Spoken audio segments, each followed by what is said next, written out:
what you do. You know that all I think about is you. Say the things you say. I don't know how you make me feel this way. I got you inside my head, and you're never coming out. I don't know what you do to me. Maybe I'm insane. Oh, I just want you to stay. All night, baby, all night. All night, baby, all night. All night, baby, all night. All night, baby, all night. I want you to stay with me. When you're with me, I can't breathe. You are all I'll ever need, ever need. I want you to stay with me. When you're with me, I can't breathe. You are all I'll ever need. All night.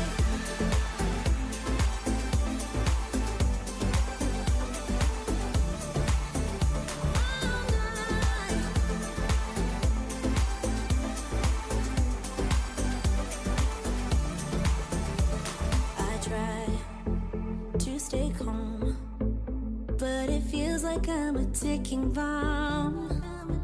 Cause I'm crazy for you. You know it's what you say and what you do. I got you inside my head, and you're never coming out.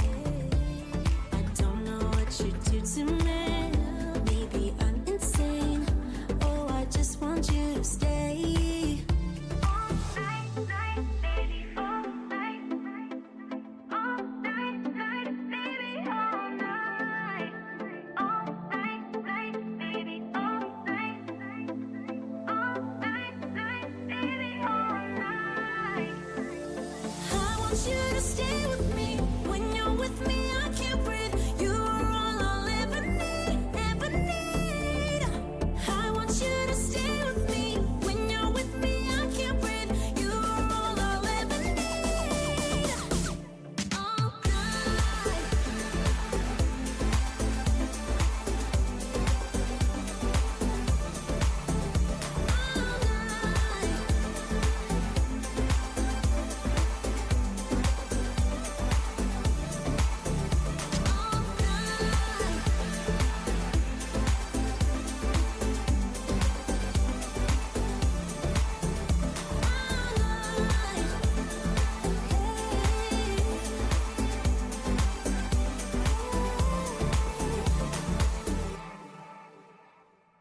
All right.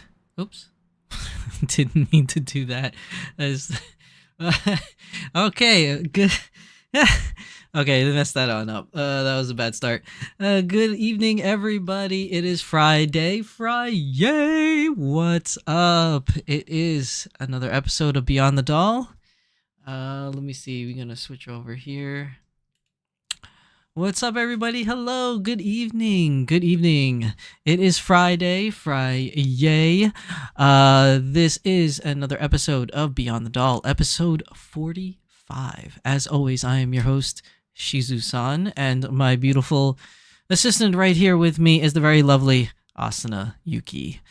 So yeah, that was a pretty awkward start to today's episode. First of all, I had a late start, so only one song today, which you guys probably don't mind if it's just one song, right? I don't think you guys really care if it's one or two songs. Unless you do, let me know in chat. But yeah, only one song tonight because I got a little bit of a late start, and I meant to stop it, and then it just kept going into the next song. Oh boy. All right, so hey, what's up, Batman Jackson? Greeting from Colossal Con East. Ooh. Colossal Con East is that's the one. Oh yeah, that's right. It is that time of the year. That's the one that's in the, what is it called again? In Pennsylvania, in the Poconos. Great con, actually. Hope everything's going over good. I can't talk today. I hope everything is doing well at Colossal Con and you're having a good time. So today's episode, I'm not really sure. I feel like today's episode is going to be a little bit of a weird one, only because I didn't really know how best to introduce this topic, because this was something that I literally came up with during the week because I thought it was really interesting and a bunch of people were talking about it, online on the forums and the Facebook groups or whatnot. So I was like, oh, this is not a bad topic. Maybe we should talk about that this week. So let's see how well it's gonna go, and then we'll take it from here. So today's episode 45. We are going to talk about fantasy colors and anime ladies. Talk about the ladies tonight. So as you guys know, there are a few fantasy colors in our hobby of vinyl dolls. Some fantasy colors have originated from Smart Doll. Some fantasy colors have originated from Dolphy Dream, and each are unique in their own rights. And I want to say each are unique from each other. As some of you or most of you may know, from Smart Doll we have Interstellar Blue, we have Galaxy Gray, we have Black Navy, and then we have the recent announcement of, I even forgot what it was. It's Galactic Green, I think it was. Hold on, let me look at it. Martian Green, apparently, is what they're calling it. I thought it was Galactic. So Martian Green. So we have Martian Green, right? And then looking at the other side of the pond, so to speak, we have their Lilac, which is like a purple. We have Mint, which is a green. We have Pearl, which is like a pearlescent tawny. Not pearlescent tawny. Like a pearlescent, like, how do you spell it? Like their version of milk, I guess, or like a semi-white. Then you have Tawny, which is their version of tan, from the Dolphy Dream lineup. Now, for the most part, for at least a couple of years that both companies have been releasing fantasy colors, they have been separate in their colors. There was no redundancies between the two of them until now. And when I say redundancies, I don't mean like exactly the same, just the same color shade. So Volks, I guess you could say, initially was the first one to release a green fantasy color in vinyl. Okay, so we know there's fantasy colors in resin already, and there have been in plastic, but in vinyl, Dolphy Dream has released Mint, which is it's like a pastel green, right? And that was unique to Dolphy Dream because Smart Doll didn't offer a green color at the time, and vice versa. Whatever Smart Doll offered, Volks didn't have. Whatever Volks offered, Smart Doll didn't have, so to speak. And now we have our first clash of fantasy colors from two different companies. And I'm not saying that that's a bad thing. It's far from it. I think it's good, healthy competition. And you get, for the consumer side of it, you get a different shade of a color that you may or may not have wanted, but now do want, initially. So we have like this green here, which I'm going to share with you guys right here. So we have this Martian Green from Smart Doll, which is a very different color than the Volks one, which I should have, hold on, let me pull it up, because I should have had it ready beforehand, and then I didn't even think about it. I was like, I should have done that. Let me see. Sorry guys, I didn't prepare as much as I should have for this one. Okay. So, yeah, so you have the Smart Doll color, right? Smart Doll's Galaxy Green. Now, this is a really cool green. I really like this green because, as my good friend Corey would say, She-Hulk. This is a very much so Hulk kind of color. Like it's very reminiscent of Hulk. I mean, it's not exact one-to-one copy of the Hulk, but it's close enough where it's like this can work, because Hulk has varied. The Hulk has varied differences in skin tone color throughout his career, I guess, as the Hulk. You've had like this neon green that's kind of like this. You've had more of a muted green. You've had more of a darker green, and like it's varied from time to time. But I think that's a green like this Martian green is very close to what we see in modern day Hulk. And when I say modern day Hulk, I mean like comic book wise. I'm not referring to the movies, like the Avengers movies or the Hulk movies on Marvel, whereas that version of Hulk has a very much more, I want to say a muted dark tone. It's not super dark, like it's not like a forest green. It's more like it's pastel muted dark green, if that makes any sense. But this version of green is really nice. I do like this a lot. And then you have, coming from Dolphy Dream, their version of green, which is mint, which arguably you could say that it's more turquoise than green. I think it's more of a pastel green. It's a very pastel green, but you could make an argument that it could look kind of turquoise as well. And I'm not gonna fight you on that because it kind of does. It's like almost like if you wanted to give it another name, it could be like seafoam green kind of thing. But it is their version of a green, at least close to it. I wouldn't necessarily categorize this in blue, in the shades of blue, at least in my personal opinion. So you have these two I don't want to say conflicting colors, but these two variations of green, and the difference is very, very different. Like you have like this strong, bright, like presence. It's like a shelf presence kind of green. And then you have this much more muted, pastel-y, very much so brings images of spring into my mind, of like a very nice green, like a mint green, as the name colored mint, or like a seafoam green, pastel green kind of thing. It's very soothing kind of green, which is really odd because out of all the Dolphy Icon girls, I think the green one is the one that doesn't sell as much as the others. And when I say that is that it doesn't mean it doesn't sell, like they have leftovers and nobody buys it. It's more so that every time I see someone posting, oh, I got an icon and I love her, blah, blah, blah, it's always like the tawny or like the lilac. I rarely see, it doesn't mean that they don't exist. It's just I rarely see people posting about their mint one.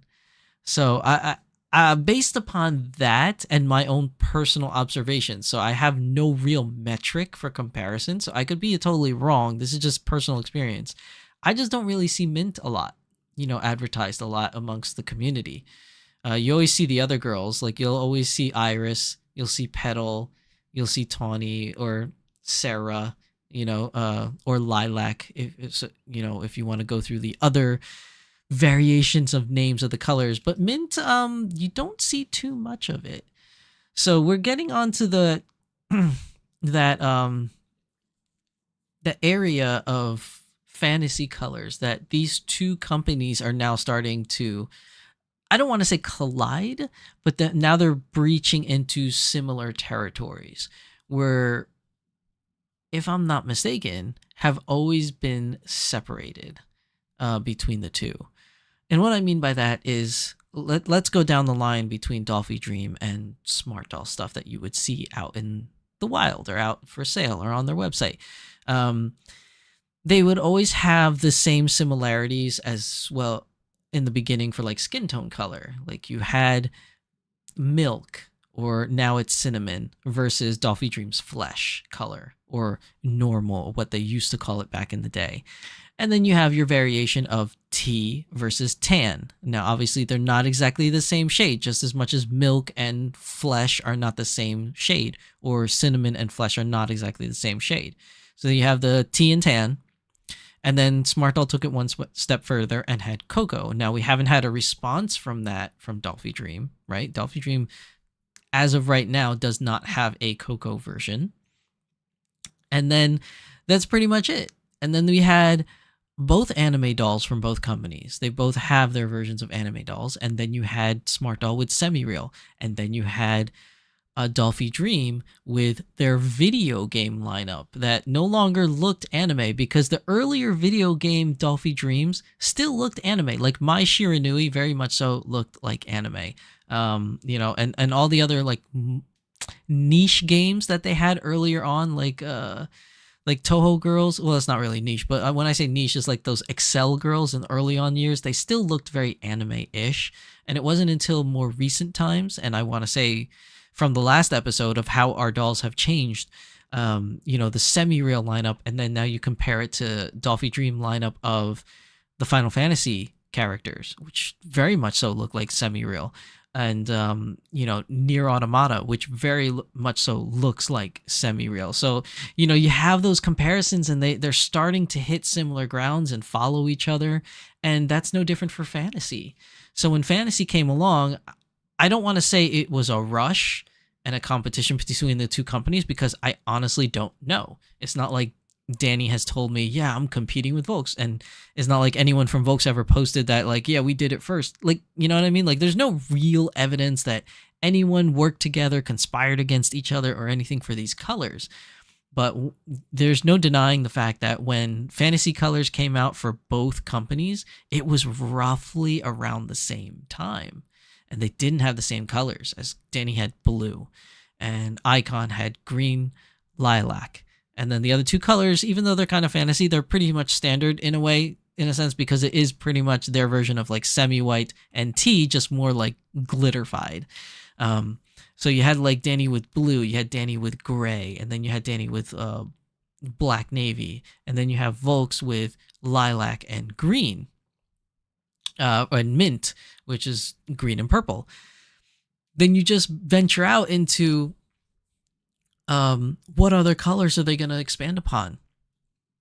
And I guess Smart Doll is the first one to double up, because Volks hasn't released a color that Smart Doll has released already.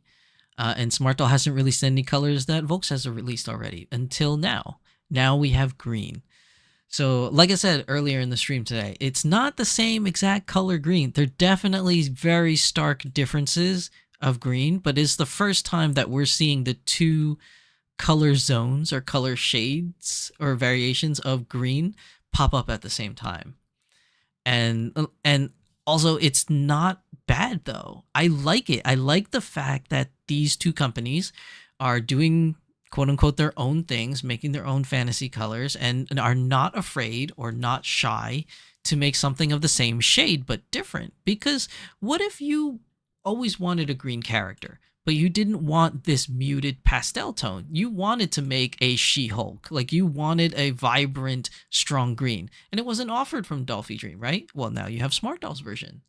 But what if you're a Smart Doll collector and you always wanted green, but this is not your cup of tea of green? You're like, this is too strong. This is not the green I was looking for. Now you have another variation from Dolphy Dream. So you have mint.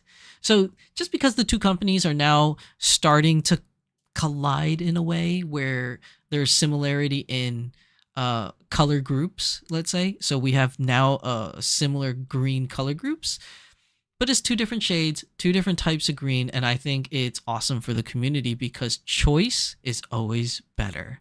And it may be a difference of circumstances between the companies. The companies themselves might think differently about it. But as consumers, this is amazing for us, because now we have choice. We're not pigeonholed into, oh, there's just this one color, and if you don't like that color, oh well, too bad.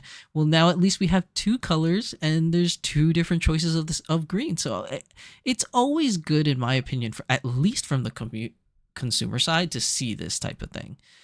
So my next question is, if we're delving into the fantasy color and we're delving into, we're going to have, a similar color group, but we're going to put our own spin on it, then like I said in the last episode, why not purple? Volks has a very beautiful purple. I like this purple a lot. This iris is a very nice purple, but I'm curious though, what would Danny do about purple? Like if Danny were to commit some time to do purple, first of all, it wouldn't happen anytime soon at all, because he's very busy in his current projects, such as Cortex 2 is still in its final stages. It's not done yet. Pear is still, it's not in its prototype stage. It's pretty much an all one and done thing, but there's always tweaks to be done. Danny's always tweaking his dolls, making them better. So, it's an evolving thing, and Pear is still very much so on the forefront. Hold on, I changed my settings by accident. Pear is still very much so an important forefront of the Smart Doll community and the Smart Doll sales. So he's still very actively working on that, especially getting more and more apparel out for the Apparel Girls, as there's not as much apparel as there is for the classics.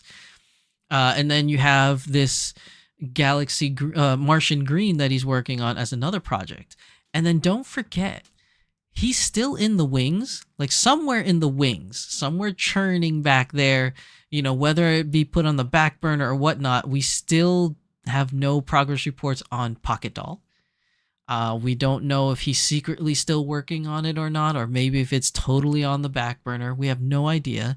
Then there's also Naruto, the quote-unquote last anime collaborated character that he has a deal with to release dolls, which I think is still gonna happen. I want to believe it's still gonna happen, but it hasn't been released yet, or he hasn't been released yet, and we don't know the circumstances behind that. I'm sure Danny and his team know, but us, the consumers, us, the fans, we have no idea, when, Naruto's going to be released, but he's somewhere in the wings. So he's got a lot of projects going on, so to speak. And then there's also the other projects that nobody knows about and only him and his team knows.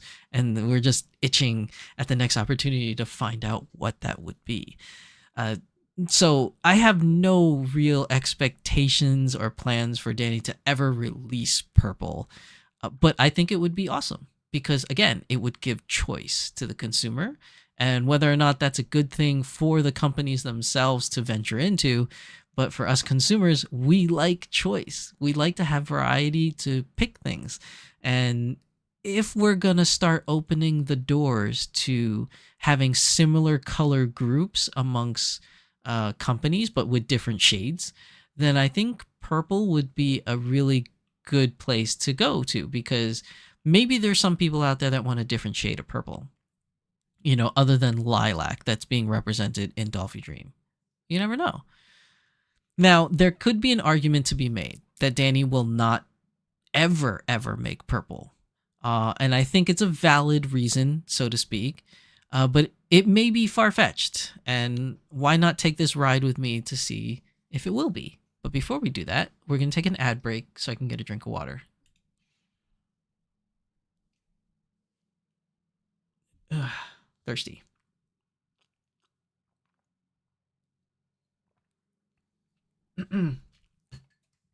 Okay, ad break should be over.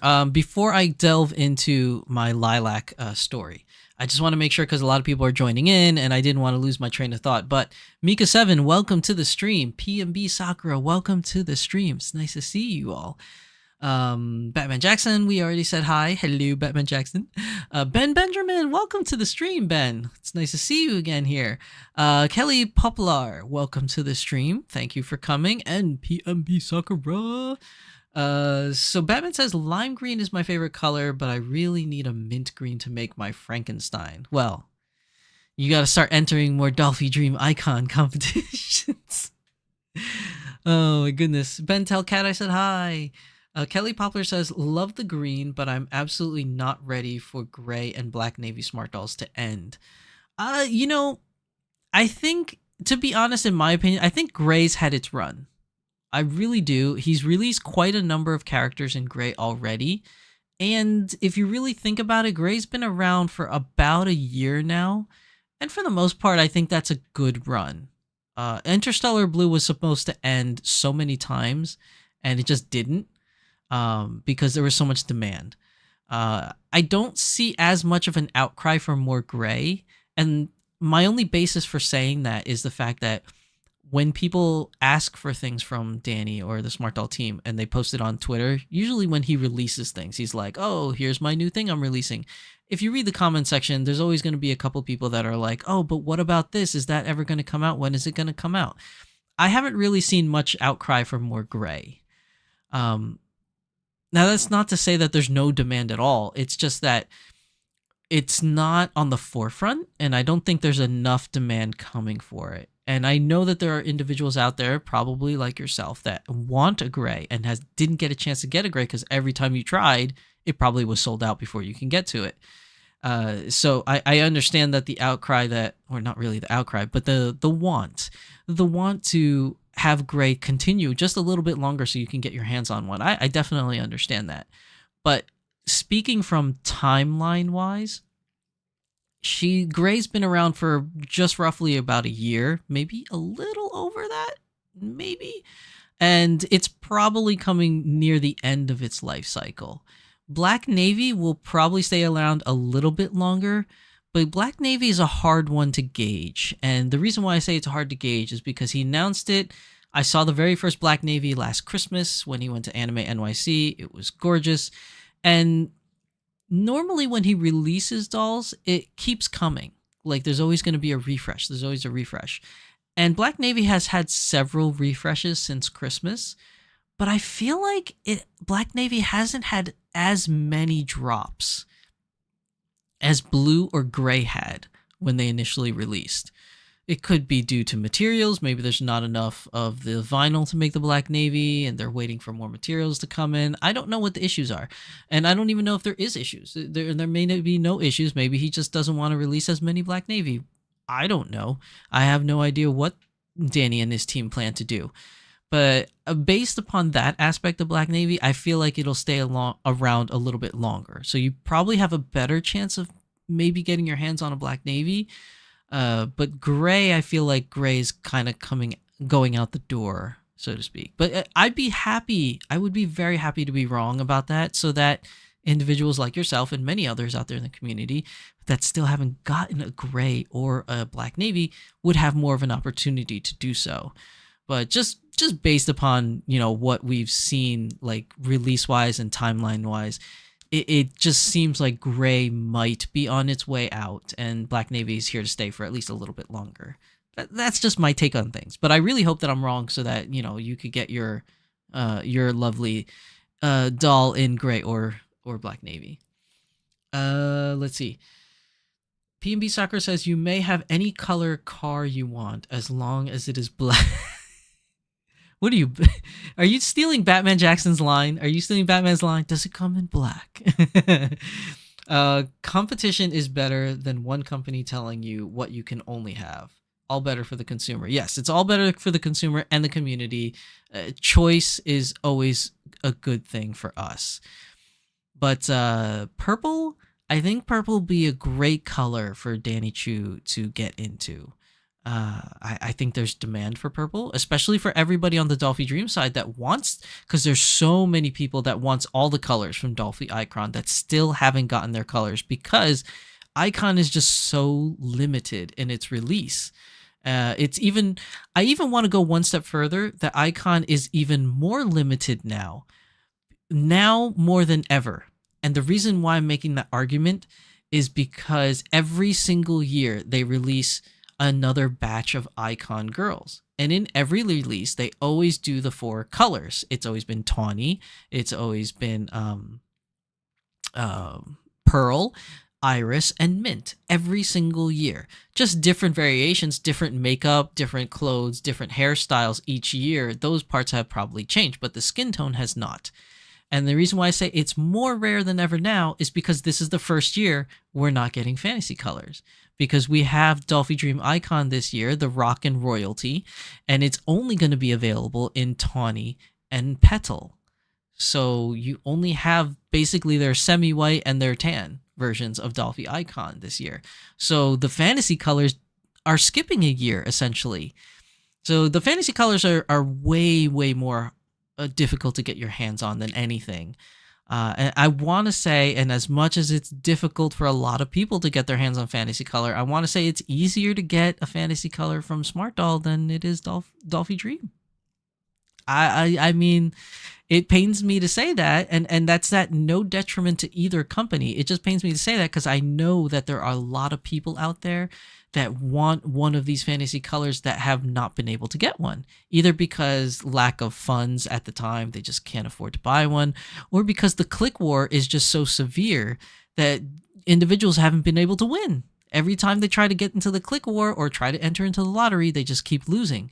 So, there's a lot of demand for these fantasy colors. And as much as I love the Dolphy Icon colors, I think they're amazingly gorgeous. I think if you were to take your chances, I think you have more chances of landing a Smart Doll fantasy color than you are a Dolphy Icon color. But that's just my personal take on things and how I believe that the market is going right now. And I think I'm sinking again. No, I'm not. It's just my imagination. So yeah, will he do a purple? Maybe. But is he going to do a purple anytime soon? Probably not. We are probably not going to see a purple. If he decides to do it, we're not going to see a purple for a long, long while.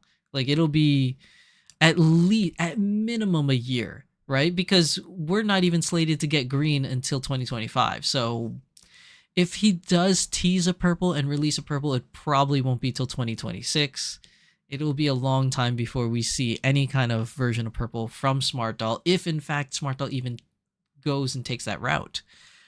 Now, my other argument for purple of plausibly why I think that Smart Doll will never do it is because they technically already have, right? So going on to my next thing, we have this lovely lady. This is Moonlight.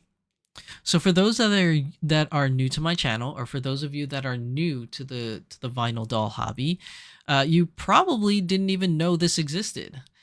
This is the original version of Coco skin tone color from Smart Doll, released way back in the day, and I can even tell you, because it's on the website, June 28th of 2017, she was released. So this was like in its infancy, because at this point, Smart Doll has only been around for 4 years. And, in total, they're around for 10 years now. But, this was pretty much in the first half of Smart Doll's life that this Coco color has came out. And there was a lot of fluff about this Coco color. A lot of people were like, yay, finally we get like a Coco skin tone doll. Well, people didn't use the term Coco, but, a darker pigmentation version of a doll, because a lot of people were asking for it. We had milk at the time, we had tea, and people wanted something darker to reflect themselves, or to reflect a skin tone color that individuals wanted in a Smart Doll, or a doll in general. So we had the initial release of Coco, and it was met with very varying opinions, let's just say it that way, in a nice way, where there was a lot of people going, wow, that's amazing, I really like it, can't wait for the release, I want to buy it, so cool. And then there was like the other crowd of people that were like, that's not my skin tone color, that's not a darker pigmentation, that's purple, that's not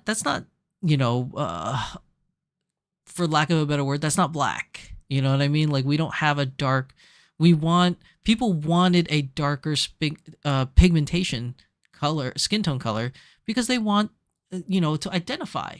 They want a doll that they can identify with. And there's absolutely nothing wrong with that. I think, that's why Smart Doll itself is all about diversity and inclusivity nowadays. They're trying to get dolls that have never been produced for X, Y, and Z reasons, for individuals that really want them, and to get representation out there. But when Moonlight came out, a lot of people liked Moonlight for, I guess, its purple hues, its first iteration of fantasy colors, I guess you could say.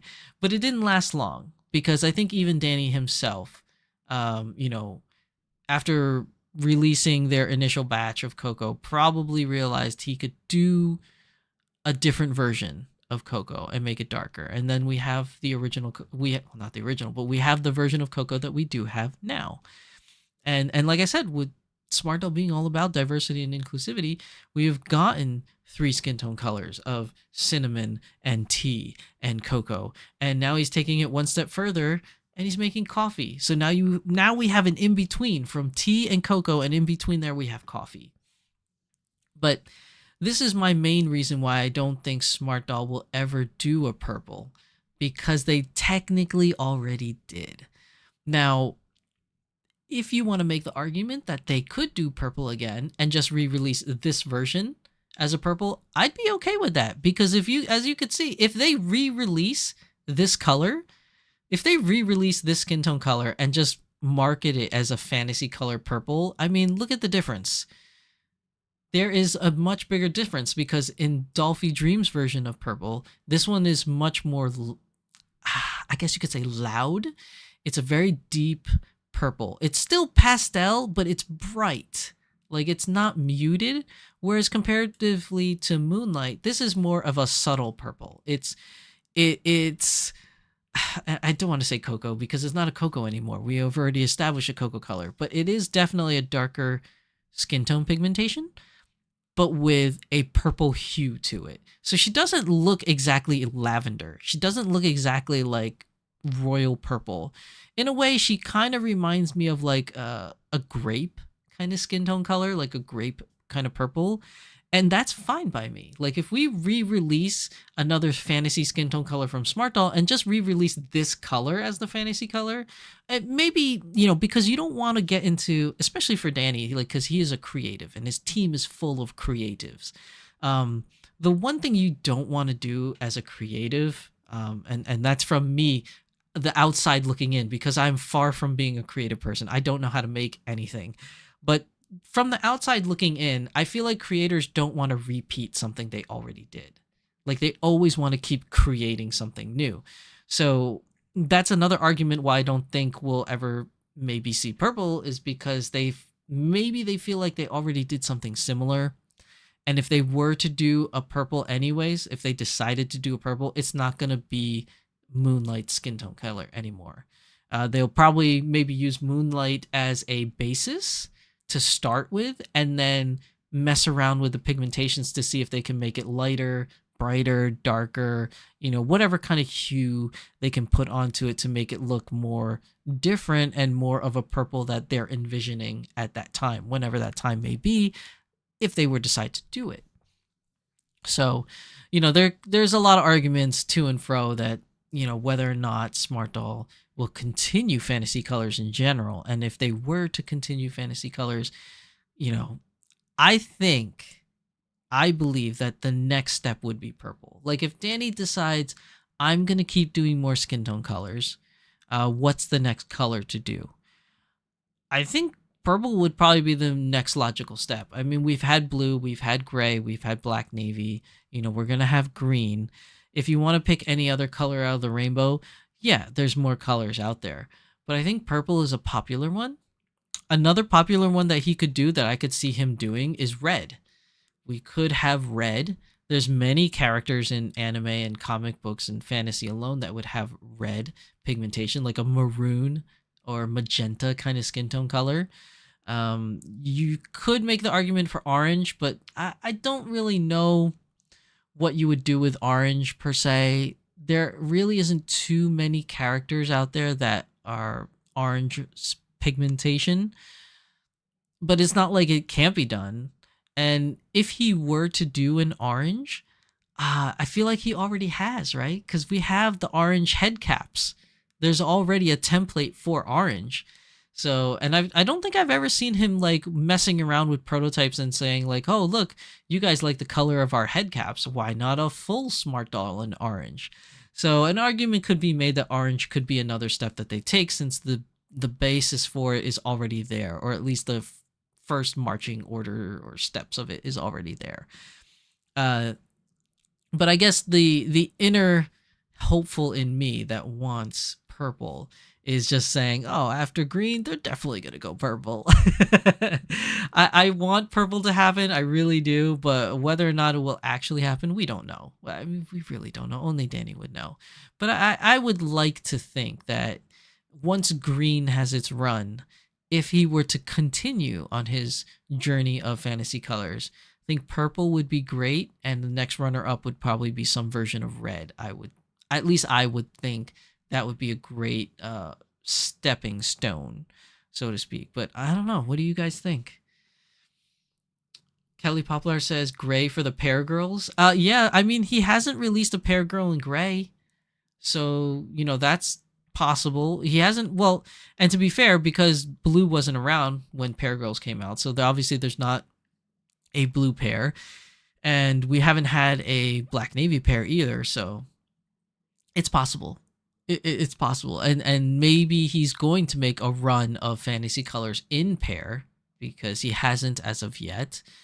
So that could happen, Kelly. That definitely could. I could see that happening. And, maybe that'll keep those fantasy colors around a little bit longer. PB Soccer says, Henry Ford said the thing about the car, I assume you mean the same thing about the car is to have choice in colors. Yeah. Because I think even Henry Ford himself, the first initial cars, they were all black, right? I think they were all black. And then it wasn't until, was it maybe the early 40s or the 50s that they started dealing with other darker colors. So you had like forest green and navy blue in those colors. And then you started to get things like, like yellow for the taxi cabs, you know what I mean? Blue for police cars, like the lighter blue. So you got more of a vibrancy of colors probably in the early 40s to 50s, maybe. But I love cars and I know a lot about cars, but history of cars is something I'm lacking in. But I do remember that a lot of the early vehicles were all like pretty much black, I think, back in the day. Batman says brown/purple moonlight, ebony not being ebony LOL. Well, I mean, it was the first crack, right? It was his first crack at doing a skin tone color in the darker pigmentation. And I think what he ran into the problem is that he probably, for the first official release of Coco, he probably had something more akin to the Coco we had now, but probably too dark. And the facial features weren't showing up very well. And they probably had a lot of problems with the makeup showing on it. This is just my guesstimate. I don't know if any of this is true. So I was just making guesses. So what they probably decided to do was to lighten the pigmentation a little bit so that the features and the makeup could show a little bit better. But and then they probably realized that that's not really what they wanted to do in the first place because they wanted darker, skin tone pigmentation. And then they came up with the Coco that we know and love today. But I think initially, the reason why we got this version of Coco in the very beginning is their attempt to lighten it to show the features more prominently and the makeup better. And when they finally moved over to the Coco we have now, there was probably, I would have to guess, a lot of testing, a lot of research and development onto how to make that skin tone pop with the colors that they had, or maybe new colors for makeup that they had to introduce because of Coco. So there's a lot of things that go into it, and I don't honestly know all the ins and outs. I am just 100% speculating here, so don't take anything I'm saying right now for fact. Like this is me just guessing based upon the things that I've saw, the things that I've heard, things like that. And none of this info that I'm talking about now is discussed upon or talked about from Danny himself. So it's not like I'm saying this because Danny said this. No, 100% speculation. I'm just theory crafting right now. So don't think that like, oh, he's got the inside track, so he's telling us on the hush hush stories from Danny. No. This is all hypotheticals, 100% hypotheticals. None of these stories or things have come from Danny's mouth. So I'm just making up my own story based upon what I've seen, like just what I think may have happened. I could be 100% wrong, but this is just me trying to rationalize like how they got to where they are and what's going on in the doll hobby, so to speak. Kelly Poplar says, this Moonlight girl is lovely. She is. She's very gorgeous. And all the girls that came out in this version of Coco were lovely. They're very lovely, but they just had a very limited run because he wanted to make the Coco we have now. See, Kelly says, actually a full body Smart Doll orange Smarty would be cool. I think it would be cool just for the fact that I just would love to see it. Would I purchase a full orange doll? I don't know. I think I would be on the fence for that, only because orange is just not my color. You know, I bought blue because I love blue. It's one of my favorite colors. I bought my Iris Dolphy Dream because I love purple. It's my number one favorite color. So, you know, mostly I try to collect colors that I really, really like. I have an interstellar gray, or not interstellar gray. I have a galactic gray because I like the shade of gray. My office that I'm sitting in right now is the walls are painted gray. Like, I think gray is a good color. I like gray cars. Gray cars look good. They're a little dull, but like they have their place in like car history. Like a lot of cool cars look good in gray, like the DeLorean, which is more so steel, but like it's a shade of gray. But yeah, I mean, gray is cool. So, but would I get an orange? I don't know. I'd have to see it. You know, probably the play on colors with the makeup that would pop from an orange. Maybe if that looked really cool, I might get one. If they release an OG Chitose in orange, I would probably definitely get one just because I want more OG Chitose sculpts. I haven't bought, I've passed on the Black Navy version of OG Chitose. Not because it doesn't look cool, but more so because I just don't have the money for it. I don't. And I really need to, what was it, 2 episodes ago when I was talking about paring down your collections, I need to pare down my collection. I got a lot of dolls, and it's not that I don't love them all, and it's not that I'm ungrateful for all my dolls. It's just that, where am I going to put them? I have nowhere to put them. I live in a small house. I'm a family of 4, you know, and we're all trying to share space here, and I can't like overpopulate the space with dolls. Like, it's just not fair for everybody else in the family, right? So I'm just running out of space in general. And I really got to pick and choose amongst my dolls that I have. Because for the past couple of years, I've just been buying dolls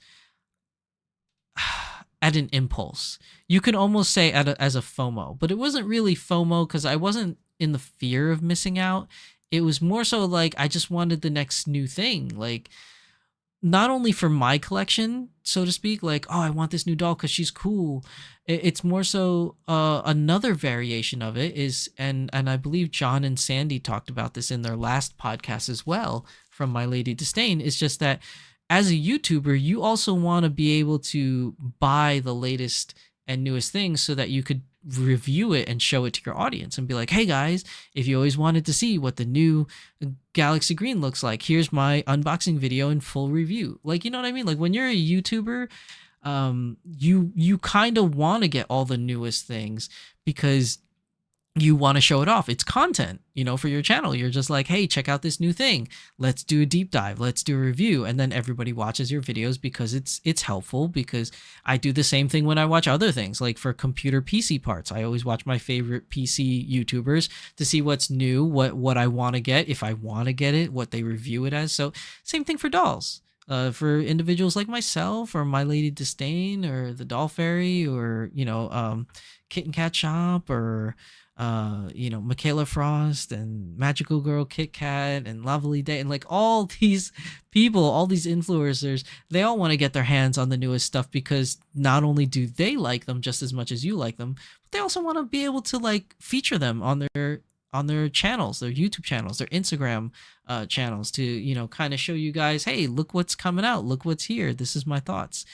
So you know, I purchased so many dolls because I love new shiny things, and as a collector I want to collect them all. But also, on another note, as a YouTuber, I want to review them all. I wish I could without having to spend money. Like, if Danny Chu were to, I don't know, reach out to me and be like, hey, Shizu-san, you wanna do a review channel for me, and like, just, you know, I'll send you stuff. That would be cool. If he would just send me the newest things, I'll review them, and then I'll just send them back. I'm not asking to keep any of these things. Like, that would be cool if I could. But I'm not like asking for companies to send me things so I can keep them and just hoard them all. It's more so like, I would just like to review it. That's really it. I would like to see it, give my take on things, you know, and be like, this is what I think of this. This is the cool thing about this. This is the not cool thing about this. Like, I would just like to review stuff, show it to you guys, so that you guys are informed as best as you could be before making your purchase. And if I have a channel like I have here that is moderately doing well, it would be nice for you as the doll community to have a resource to go and see these things. But again, it also is, I don't have to do that also, because there's, like I just mentioned, there's a wealth of other YouTubers out there that are willing to do the same thing. So I'm not in competition. Let's just put that out right now. I am no way, shape, or form in a competition with other YouTubers to be better than them. If anything, I'm here to promote other YouTubers and the doll hobby. And I think I've done that pretty well throughout all my years of doing YouTube, is that I've always reviewed dolls. I've always reviewed the companies that I like, the things that I like, and not everybody out there in the world likes the same things I do, which is why other channels exist to review dolls, which is great. And every time I have the opportunity to promote a doll YouTuber or a doll company, whether or not that I have the clout to do so or not, doesn't matter to me. I just want to share new relevant things with everybody so that people will know where to go and what and who to see. And if you just so happen to learn of another YouTuber from me or from somewhere else and you like them better, even more power to them, because at the end of the day, that makes the community better and it makes the community grow. And it makes more people, the more influencers are out there, and I know that's a really cringy term to say, but the more YouTubers out there, the more Instagrammers that are out there, peddling our wares, so to speak, and sharing the love of our hobby, the more our hobby will grow, the more normalized it will become. And the more we as the doll community can go out in public without fear of ridicule, because it will become normal. It will become so widespread where everybody will know about it and it will become normalized. And the more people we have doing that, the better it is for us in the doll hobby. The better it is for these companies, because they'll be more encouraged to internationally market. They'll be more encouraged to make more things for us. It's just overall always better for the community to grow. So any chance I have to to introduce you guys to new people that I found and to advertise for them, or the new products that I found and advertise for them, it's just all better for the community in general. So that's just how I feel about these things, and that's just my own personal take. So it's something that has been a passion project of mine, is just to grow this community, because that was the thing that I set out to do from day one of doing YouTube. Is because when I got into this hobby in 2011, it has already been around for 10 years. Well, let's say 11 years, because in 2000 is when the first vinyl doll came out, I think 2000 or 2001. So when I started in 2011, there was next to no information. Like, I would go around Googling stuff for Dolphy Dream, because that was the first company I found out about. And there's some YouTubers out there, the OG YouTubers like Angeli, Arcangeli, who does YouTube sometimes nowadays, but she's been kind of retired from the doll scene. Denali Wind. Who else is older YouTubers that would do things? I don't even think they're even around anymore. Denali Wind and Arcangeli did a lot of vinyl stuff. You had My Froggy, who's still kicking strong, and still very much so within the community. But that was really it. And then there was just random unboxing videos that a lot of people just posted on YouTube, but never posted anything else related to dolls. Just that one-time video. So there was just a lack of resources back then in 2011. And because I was doing all this research, and because, and I think I've told this story many a times on my channel, a friend of mine was like, well, you're already doing the research. You already seem to know a lot about it. Why don't you just share your knowledge and do a panel at a con, do a YouTube channel? And I was like, you know what? That's not a bad idea.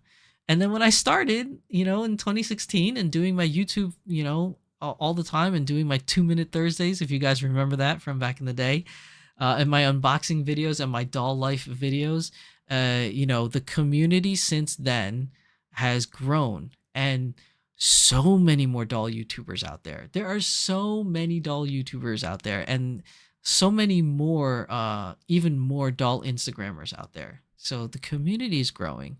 And I remember saying way back in the day in like 2016, 2017, like, oh my God, they never sell dolls at conventions. That would be awesome if they sell dolls at conventions. And you know what? Now they do. You will see Dolphy Dreams being sold in conventions now. The knowledge of these dolls and the want for these dolls are now becoming more wanted.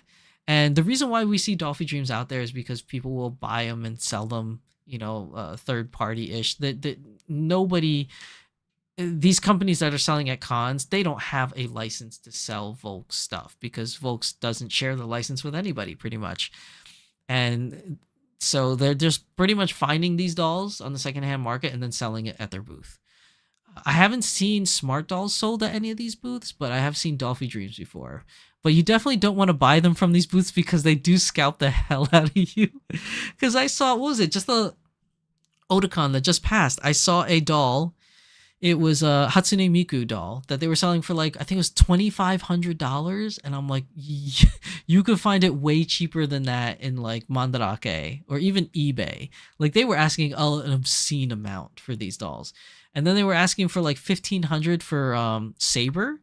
And I was like, Saber, you can still buy, I think, from Volks International, Volks USA, straight up from them. So it's like, it is a convention. So, the prices are always higher than usual. That is typical of conventions. It's not like it's the first time that's ever happened.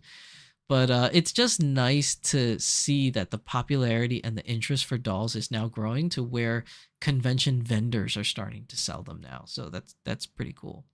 But yeah, I kind of went on a tangent on that one, didn't I?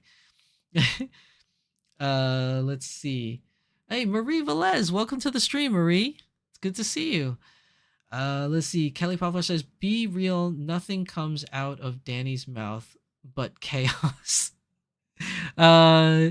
Yes and no. I'll half agree with you on that one. I'll half agree with you. Hello, Somi says, "Hello, everyone. Been here watching and lurking while I eat dinner." No problem, Helly. No problem. Hello, Somi. Welcome to the stream. It's good to see you. Let's see. Just adding my 2 cents before I do the dishes. Would love to see pearlescent or glittery integrated into fantasy skin colors. Might be interesting and cool. When you say glittery or pearlescent, you're talking about Smart Doll, right? Like you want to see that end up in Smart Doll bodies because those already exist in the Dolphy Dream icons. So I'm pretty sure you know that already, but just in case, yeah. Marie Velez Arcangeli has great videos. Yeah, I mean, she has a lot of good unboxing videos that you could watch for, like, if you're looking for an older doll that she may have had. She did a lot of videos about maintenance and care for vinyl dolls, which are still being used by the community today, if I'm not mistaken. But yeah, she had great videos. Now she's retired from doing doll videos, although she did the occasional once in a blue moon unboxing video. But she's more, from what I could tell from her Instagram and stuff, is that she's more into her Lolita stuff right now. So she's been doing a lot of Lolita tea party stuff lately. So that's like her, I guess, her new passion project. But I don't want to take away from the contributions that individuals like Arcangeli or Denali Wynn did early on in the vinyl hobby. They definitely, in my opinion, they are pioneers of what we are doing, and probably wouldn't have what we have today without the first individuals talking about dolls and vinyl dolls. So, and there are others other than Arcangeli and Denali Wynn. It's just, for the life of me, I can't remember the names right now, so I do apologize if I didn't give you a shout out. But like I said, there's a lot more people now doing stuff for dolls, and it's done nothing but good for the community and getting the word out there and the knowledge of this hobby. So that's always a good thing. Hello, Somi says, "Dude, you and Kodama were the OG for me back in the day." Oh man, I remember that. Like when I was doing my content early on, it was just me for a little bit. And the individuals that came before me that were still doing videos. But I remember I was doing videos back then, and I was doing a lot of research on who else is doing videos, maybe I could do a collab or something like that. And I remember Kodama came out, and Kodama had the cool thing about Kodama anime, for those that don't know him, because he doesn't do doll videos anymore. I mean, he's released like a couple posts here and there on Instagram. He's released a few videos randomly throughout the year. But back in the heyday, like post pandemic, Kodama did a lot of like unboxing videos, creator videos, clothing videos. And the cool thing about Kodama is that Kodama had really, really good editing skills. He knew how to photograph, he knew how to video edit.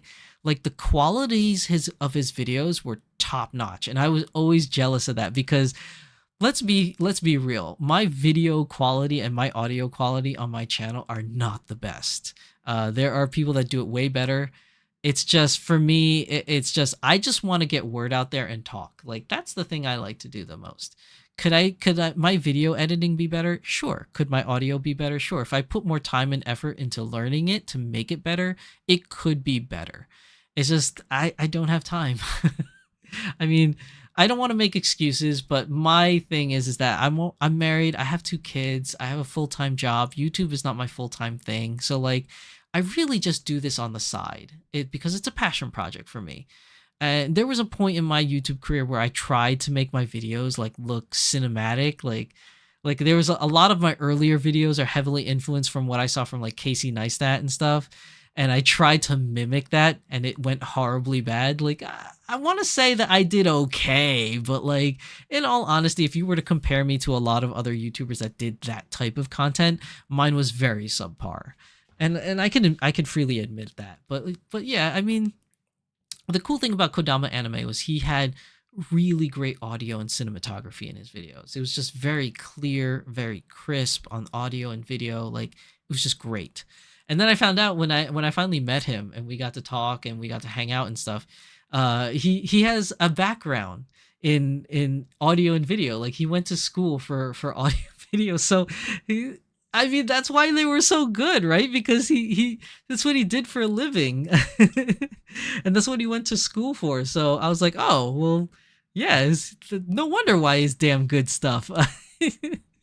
But he's I think, I don't want to say fully retired, but I think he's retired from doing YouTube doll videos for now, at least. But he still collects his dolls. He still has his dolls. He's still posts pictures, and I believe his daughter is very much so like liking the dolls and stuff like that. But he's probably like bogged down with other things too. Life happens. He's married with a kid now, so I don't know. Maybe he'll get back into it at some point in time. Who knows? But yeah, I it's funny that you mentioned that Hello Somi, because it was just me and Kodama for a long while until like a lot of other YouTubers started like sprouting up and becoming popular as well. So Somi says yes for Smart Doll. So yeah, the pearlescent or the glittery skin, I don't know if Danny will go that route.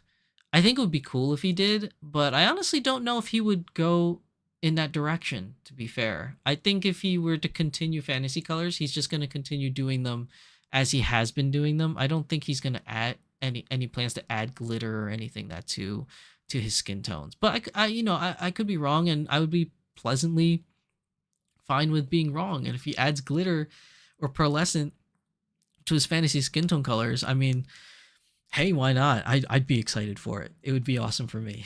And it'd be awesome for the community as well. Somebody says, editing is a lot of work. There's a reason why video editors are a job. Yeah, editing is hard. Editing is really hard, especially if you're trying, okay, so how do I explain this? There are editing programs out there now, like nowadays, I'm not talking like 5 or 6 years ago, but there are editing programs out there now that simplify editing for you. And what I mean by that is they'll have presets in these programs where you could be like, oh, I just want it kind of like Instagram filters. Instead of having to edit your videos, your photos manually and having to know how to work Photoshop, now you have all these apps that's just like, oh, can I have it in this light breeze filter so that it would come a little bit more of a warm tone, or the ocean breeze filter where it has more of a cooler tone. And like there's all these editing programs now where it's just like, oh, you want that gone, click here, and it just removes something from your photo. So like a lot of programs now make editing easier for you, so to speak, but you're locked in. The problem is you're locked into those presets. And if the look that you're looking for or the type of editing you want to do is not available on those presets, you're pretty much asked out at that point. Pardon my French. But so I use the program that a lot of people use in YouTube that gives you freedom of creativity in order to do whatever you want. So I use Adobe Photoshop and Adobe Premiere Pro.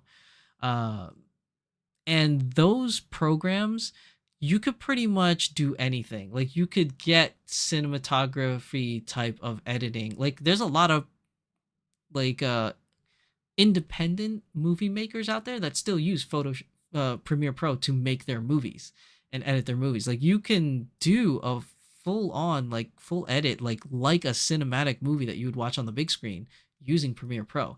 The problem is because Premiere Pro allows you to do almost anything you want and be fully creative, it's really hard to use. Like if anybody has ever used Photoshop or Premiere Pro, there are so many options for you to do, and there's so many things that you need to learn on how to do it. There's things like layering, there's things like all different kinds of snipping tools and percentages of sizes and types and things like that that you can use, that it would really benefit you to take classes, like real classes to learn how to do this stuff, or just hours of watching so many YouTube videos and of explaining how to use Premiere Pro and things. I know that the bare bone basics that I do for my video editing, I learned it all from YouTube. Other YouTubers showing you like things that are simple. Like all I wanted to do was make a box on Photoshop. I wanted to make a box to make a logo and then put something in that box. My first time opening Premiere Pro to make my logos for my YouTube channel and stuff like this, that I tried to do, all I wanted to do is start with a long rectangular box for a banner. I wanted to create a banner, and I didn't know how to make a box. It was not easy. There's all these tools on the left-hand side of your Photoshop thing, and then like you'll see something there for a square, like a square tool, and you'll kind of make it, but then like when you make it, it's weird because it doesn't make it like from corner to corner, like how you would do in an app. Like you would just kind of expand the corner and the box would get bigger. It's more so like you would make it and the box would get bigger from a centralized point. Or if you clicked on it, it would ask you for the dimensions you want specifically per pixel or per inch. And then you would do that, and then you're like, okay, I have this box, but then the setting, I think the default setting didn't have it filled, and I didn't know how to fill it. Like I was thinking in my head like paint tools, right, from Microsoft. Where's the fill button? There's no fill button. Like there's so many options and creativity and so many layers and presets and like this and that's from it.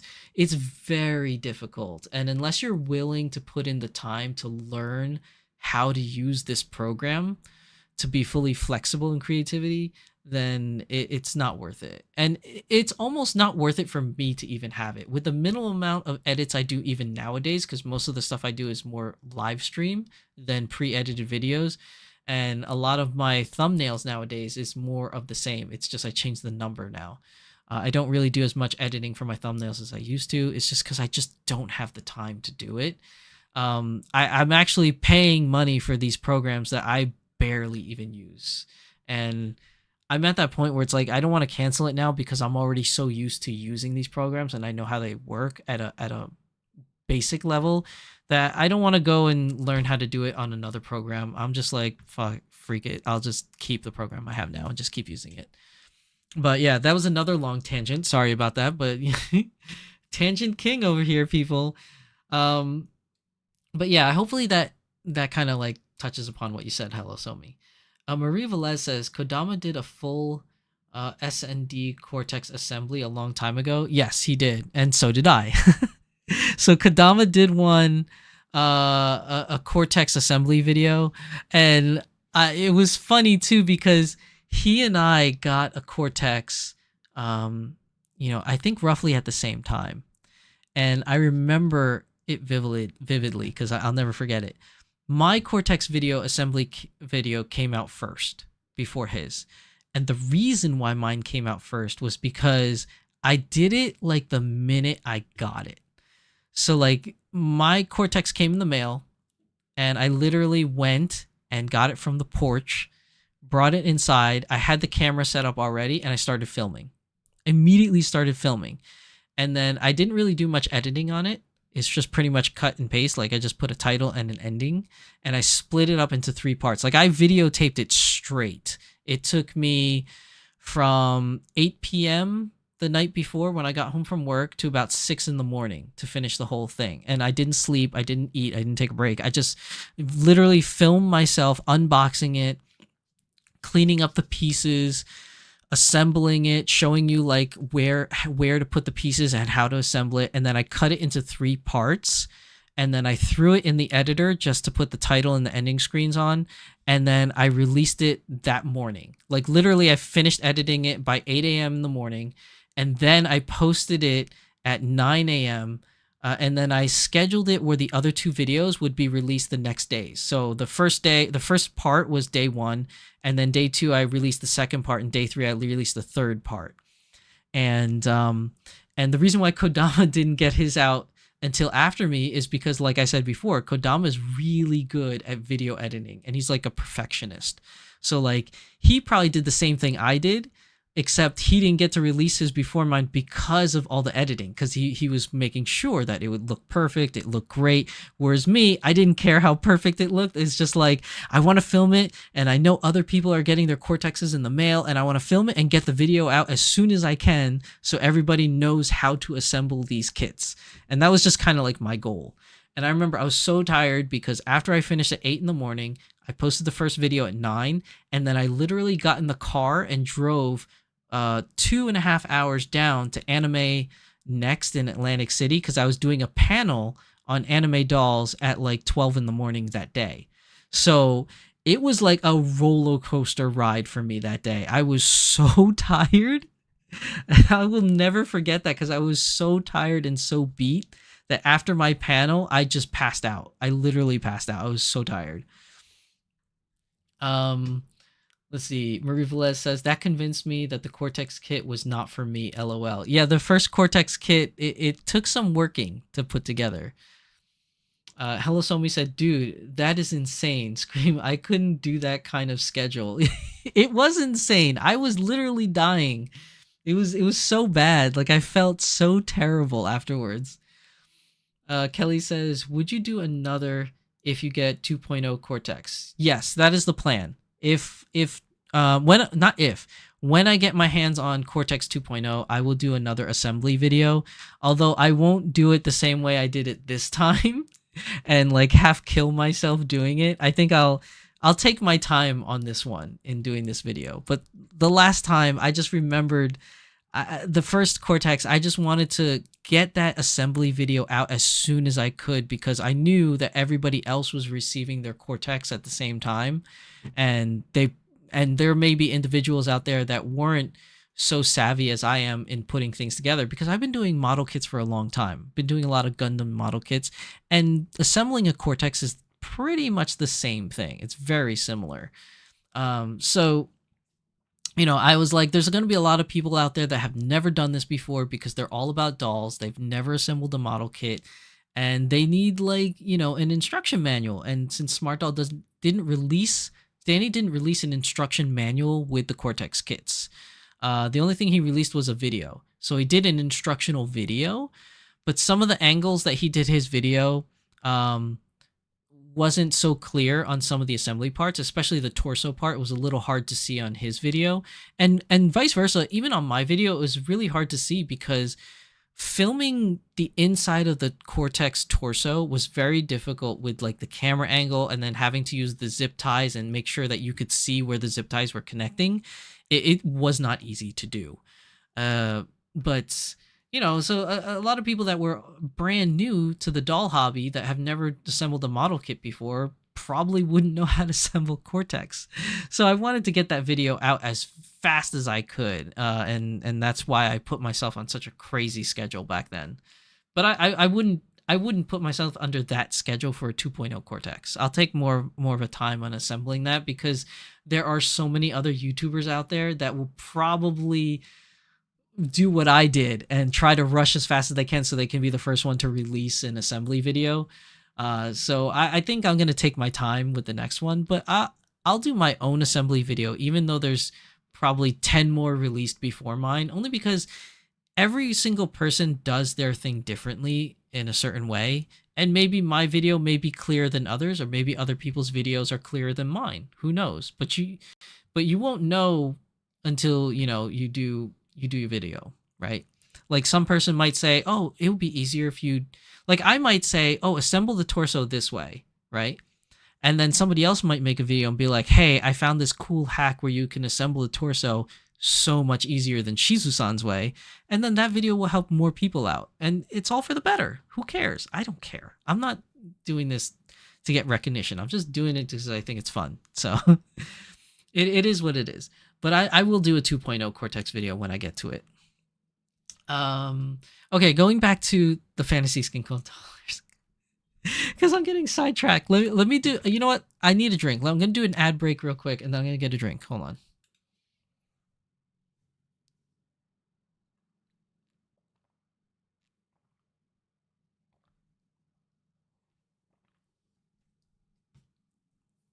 Okay. All right, I'm back. Let's see. So going back to the fantasy colors, because we went on a tangent. If Smart Doll were to do a purple color, if for whatever reason they decide to do it and they decide to take that route, I tried using the DIC color guide and it wanted me to download it. And like, because I'm not so familiar with things, if I'm not familiar with things, I won't download it because I don't want a virus or anything like that. So I didn't download it. So instead, I just did your typical thing and did a Google search, right? I like lilac. So I looked up different shades of purple and I'm like, oh, these are nice.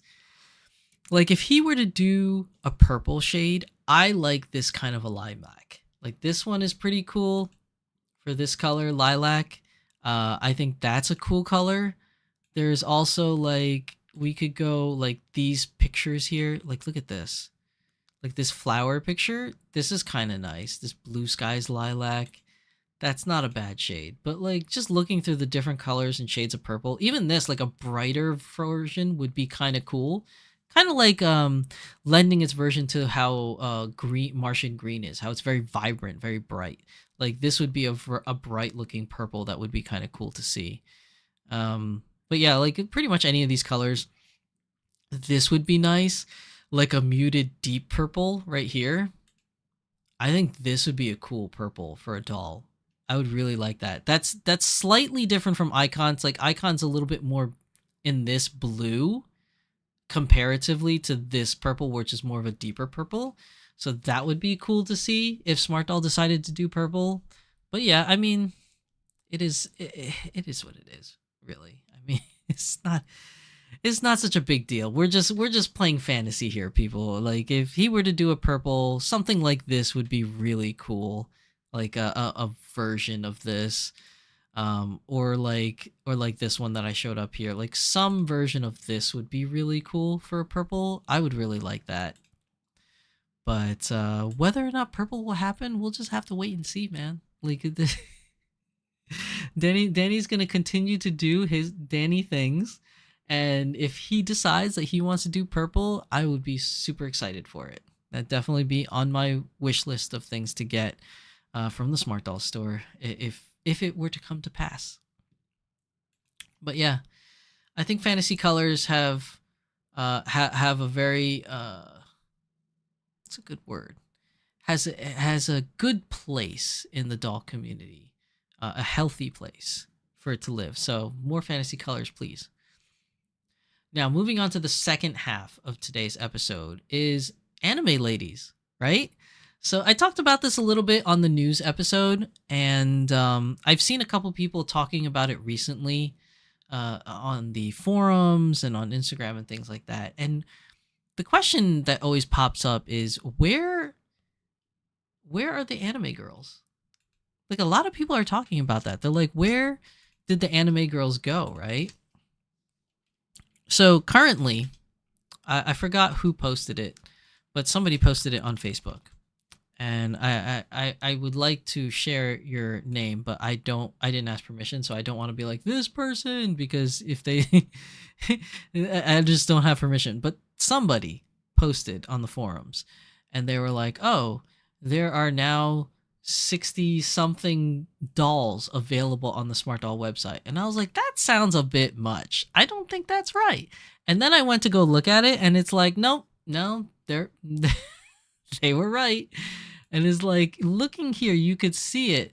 Frontline girls right here, 65 total. You have 28 pairs, anime style 13 versus semi-real style 52. There are 52 available styles in semi-real right now. Now, obviously, some of these might be sold out. Like, if you click on them, I don't know, is this one sold out? Oh, no, this one's available. Any of these? Are all of these available? I think all of these are available, right? Let's try this one. Oh, yeah, available. So, if you look at these here, 65, man. 52 of them are semi-real. 52 of these girls are semi-real girls. And then 13 are anime, which is kind of funny because that's how these dolls started. Like with Volks, it was anime dolls. The anime collaborated with Dolphy Dreams and stuff. And then even Danny Chu himself, when he started Smart Doll, they were anime because we started with Mirai Millennium Cast and Mirai. And Mirai is very much so anime inspired.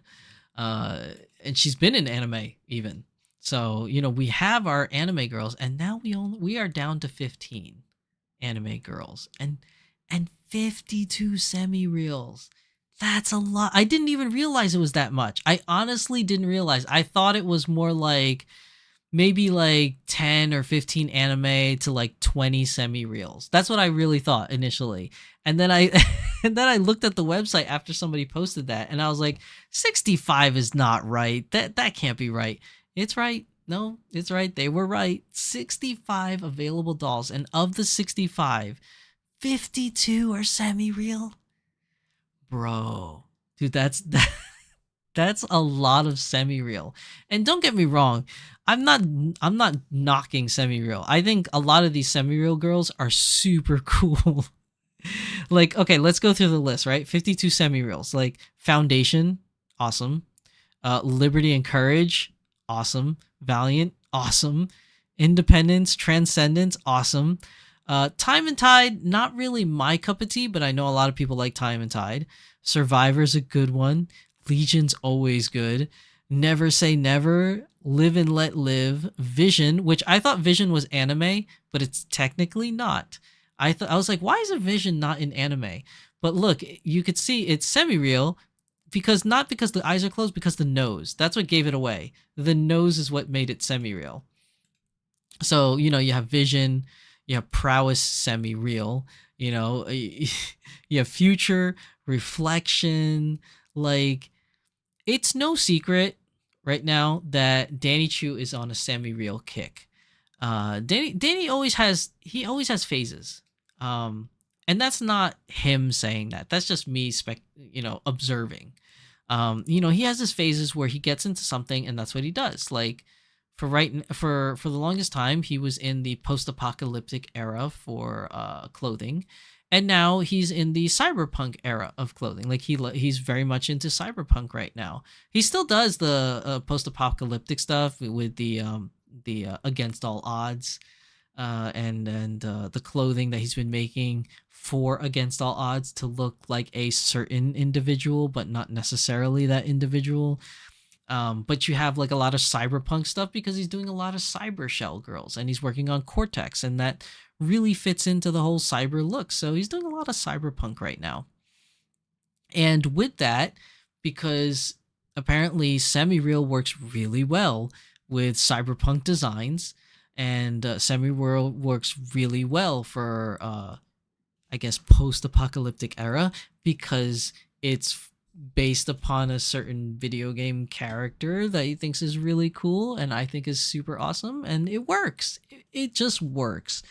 And he's been on that kick for quite some time right now, and he's even said so himself. He's posted in, I think, Instagram or Facebook or somewhere, he posted it that, you know, anime's not going to die, that he's working on anime, there's going to be more anime girls to be released. But I just thought it was really funny. I didn't realize that it was that many less anime girls, like only 13. 13 anime girls. Like, that's insane.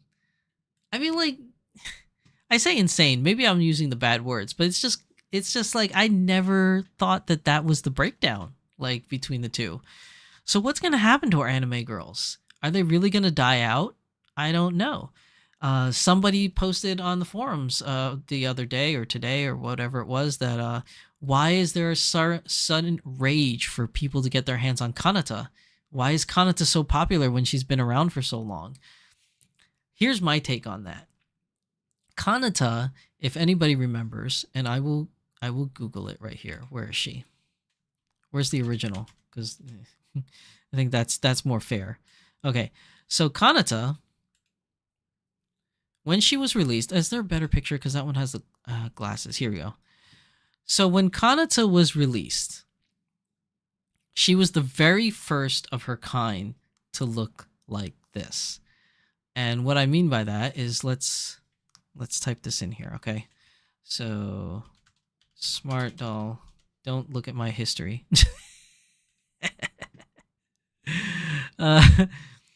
If we look here, Mirai was the original sculpt. And I'm searching this again because I don't want to have to do the double search. Where's the original Mirai? Okay. So this is the original Mirai, right? All the dolls that came after looked like Mirai. They were just different versions of Mirai, right? Because you had Mirai, and then I think I searched it up here. Then you had Melody, right? Same thing. It's Mirai face, just a different eyes, different makeup, different, you know, everything. But it's the same facial sculpt. And then you had individuals like, who is this? Resolute, I think? Was Resolute the Mirai head? Yeah, Resolute was a Mirai head, right? And Cherry, I think, was a Mirai head, right? Yeah, Cherry was a Mirai head, I think. I'm really bad at this. Go to My Lady Disdain Smart Doll Guru, and you could see all the sculpts that happened from Mirai head. You had Gaia here, the Mirai head. This is all Mirai. Like, all of this is Mirai. They're all this head sculpt. Just a different hair, different eye color, you know, different makeup. They're all that. And that was Mirai. That was the original Kizuna. That was Ebony and Ivory. That was Twilight when she was released. And then we had Kanata. And Kanata was the very first smart doll to have smaller, more oval eyes. And also the first smart doll to have a tsundere look. You know, like kind of like that, you know, glaring at you kind of tsundere look with the neutral mouth, not necessarily smiling, but more so neutral. Well, Kizuna, the original Kizuna, also had kind of like a neutral mouth kind of thing, but it was the eye shape and the shape of the head was a little bit more thinner and came to a point than Mirai. And then you had like the eyes, which was the biggest difference. And when Kanata was released, she was super popular. Everybody was clamoring for Kanata. Oh, I want Kanata, I want Kanata, I want Kanata, I want Kanata. And then there were all these versions of Kanata. You had like Journey in them. So like, I don't know if I could find it in here. Where was the pictures? You had Kanata, and then I know Journey was released that had it. Destiny that used the Kanata head. See? Same head. You had Destiny. You know, a lot of other characters. Challenge. What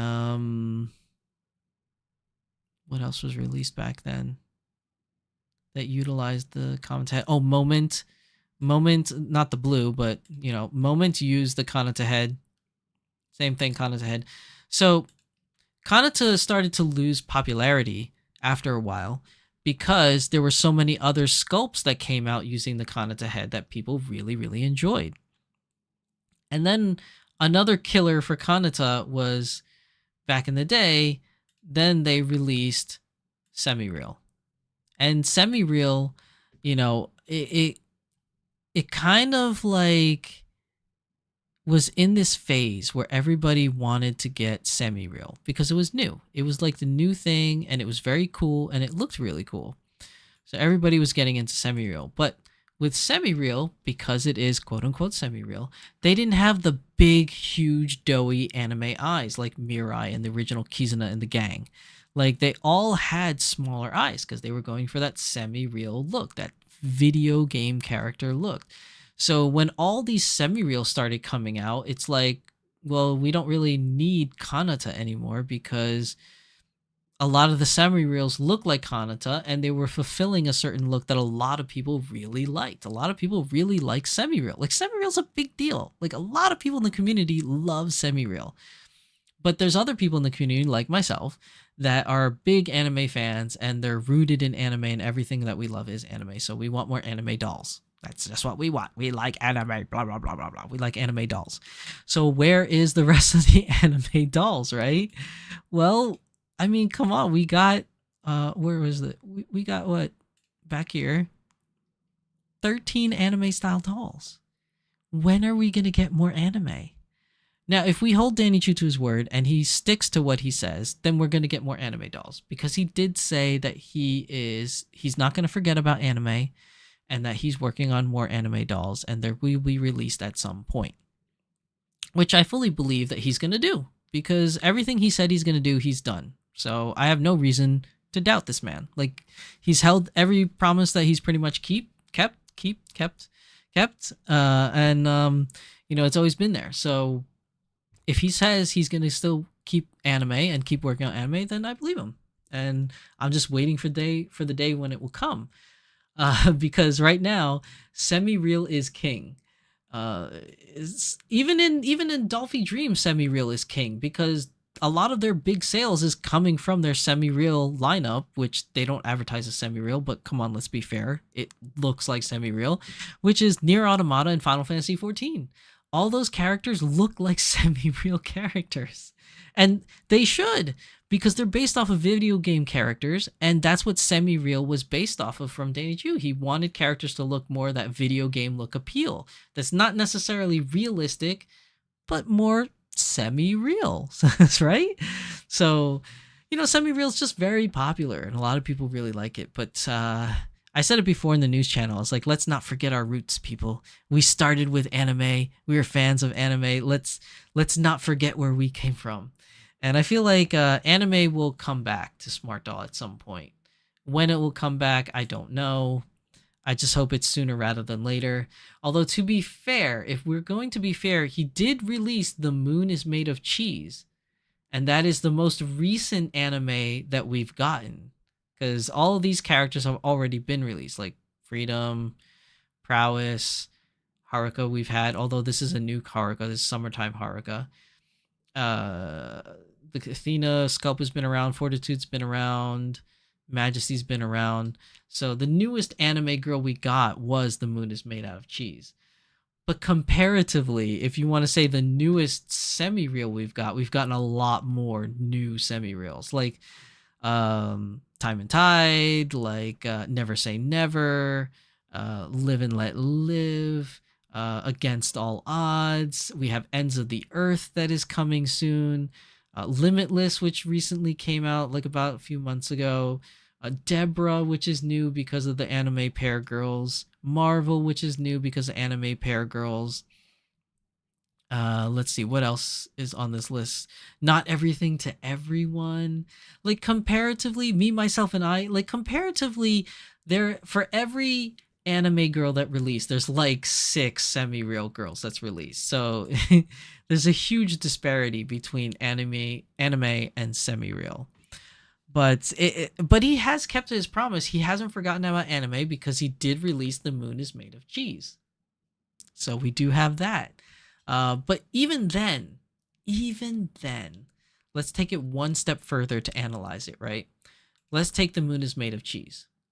if we look at The Moon is Made of Cheese, which, let's be real, it's Chitose. Okay, this is another version of Chitose. Its moon is made of cheese, but it is Chitose. Like, it is unmistakably Chitose from this face. It looks very much so like her, but it's not OG Chitose. It's not multiverse Chitose. It is its own Chitose version, which is The Moon is Made of Cheese. But it's essentially Chitose. But if you look at her, she doesn't have big doughy eyes like the OG Chitose. She has more narrow eyes, just like Chitose Multiverse, and just like any other semi-real girl. So as much as I really like The Moon is Made of Cheese, and she's absolutely gorgeous, she's not our typical big doughy-eyed anime girl. It's not like Mirai. Like Mirai, big classic anime oval eyes, very cutesy kind of look. You have Moon is Made of Cheese, very thin eyes, that's not a good picture. Very thin, small eyes. She has her I'm dazing out into space kind of look, which is so adorable. I really like it. But we don't have big doughy anime. Even Majesty herself, who's in this lineup, very thin eyes. They're not big doughy anime eyes. We do have Fortitude, but Fortitude's been around for a long while now, and she kind of has the closest to big doughy eyes. They're not as narrow. Justice, very thin eyes for Justice as well. Small, thin eyes. Still anime, but just not big doughy eyes. Melody's been around for a long time, so that doesn't count. Summertime Haruka, this is the new version of Haruka, so she does have the big doughy eyes. So we do have that. But where's the rest of them? Freedom, very small, thin eyes. Very reminiscent of Semi-Real. So that's why a lot of people are still flocking to Semi-Real, because even when he releases anime dolls, they're very close to Semi-Real as in eye shape. There's not many, so the ones with big doughy eyes, we got Summertime Haruka, Proud Prowess, Courage Anime. That's 1, 2, 3, 4. Melody, Fortitude 5, and Mirai 6. So out of the 13 anime girls, only 6 have the classic anime big doughy eye kind of look. And then the rest of them, which was it 7? Yeah, my math is really bad. The other 7 have more of a thinner gaze and thinner look to their eyes. Not exactly Semi-Real, but more of a smaller touch that kind of reflects the Semi-Real character. So, we've been starved of anime girls, and I'm not criticizing Danichu in a bad way. I'm just saying that, I think that there is a want for more anime. It's just, how is he going to do that? Realistically, how is he going to do that? Because you can't make every character look like Mirai, right? So I don't know how he's going to do it, to be honest, because again, I'm not a creative. I don't know how to create things. I don't know the first thing about how to make a character. So whatever it is that he and his team come up with, any kind of ideas to bring about more anime styled characters would just be welcomed. You know what I mean? We don't have much anime representation from Smart Doll anymore as much as we used to. Now, Smart Doll is very much so a semi-real doll kind of fashion doll company, because that's a lot of their products right now, and that's what they're really pushing at the moment. But it doesn't mean that anime can't come back and make a comeback. It doesn't mean that anime is going to disappear. I think it'll still be around. It's just we're getting smaller drops of anime than I guess the community would like. Or at least the community that's heavily based in anime would like, which at this point, let's be fair, is probably a smaller portion of the Smart Doll community than it used to be. I think a lot of collectors of Smart Doll that are fans of Smart Doll are either collectors of both Smart Doll and Dolphy Dream, or huge collectors of Semi-Real. And those that then the other side of it, those that like Smart Doll for Semi-Real but want an anime doll probably go and move over to Volks and just buy Volks dolls, which is fine. And Danny Chu has said that many a times. He's like, don't buy my products. If you don't like them, don't buy my products. There are many other companies out there that you can buy products from. And I endorse that same thing. And that's what I've been doing. Like, if there's a semi-real girl that I really like from Smart Doll, I will purchase that one. If there's an anime doll from Smart Doll that I really like, I will purchase that one. But a lot of my purchases recently have been for Volks. And that's not because Volks is a better company.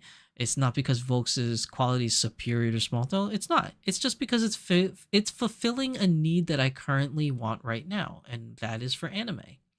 So they've been releasing, and they continue to release, a lot of anime collaborated characters, which as a collector, if you remember from a couple episodes ago, there was the collector, the projector, and the identifier. I am very much so a projector collector.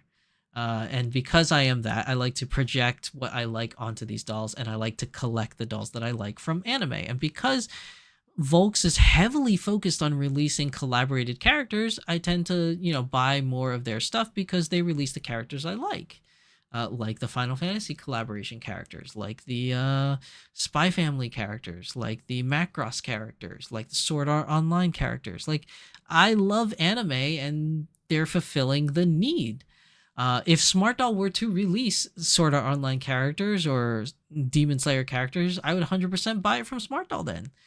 But every company has their niche. Every company has their specialization.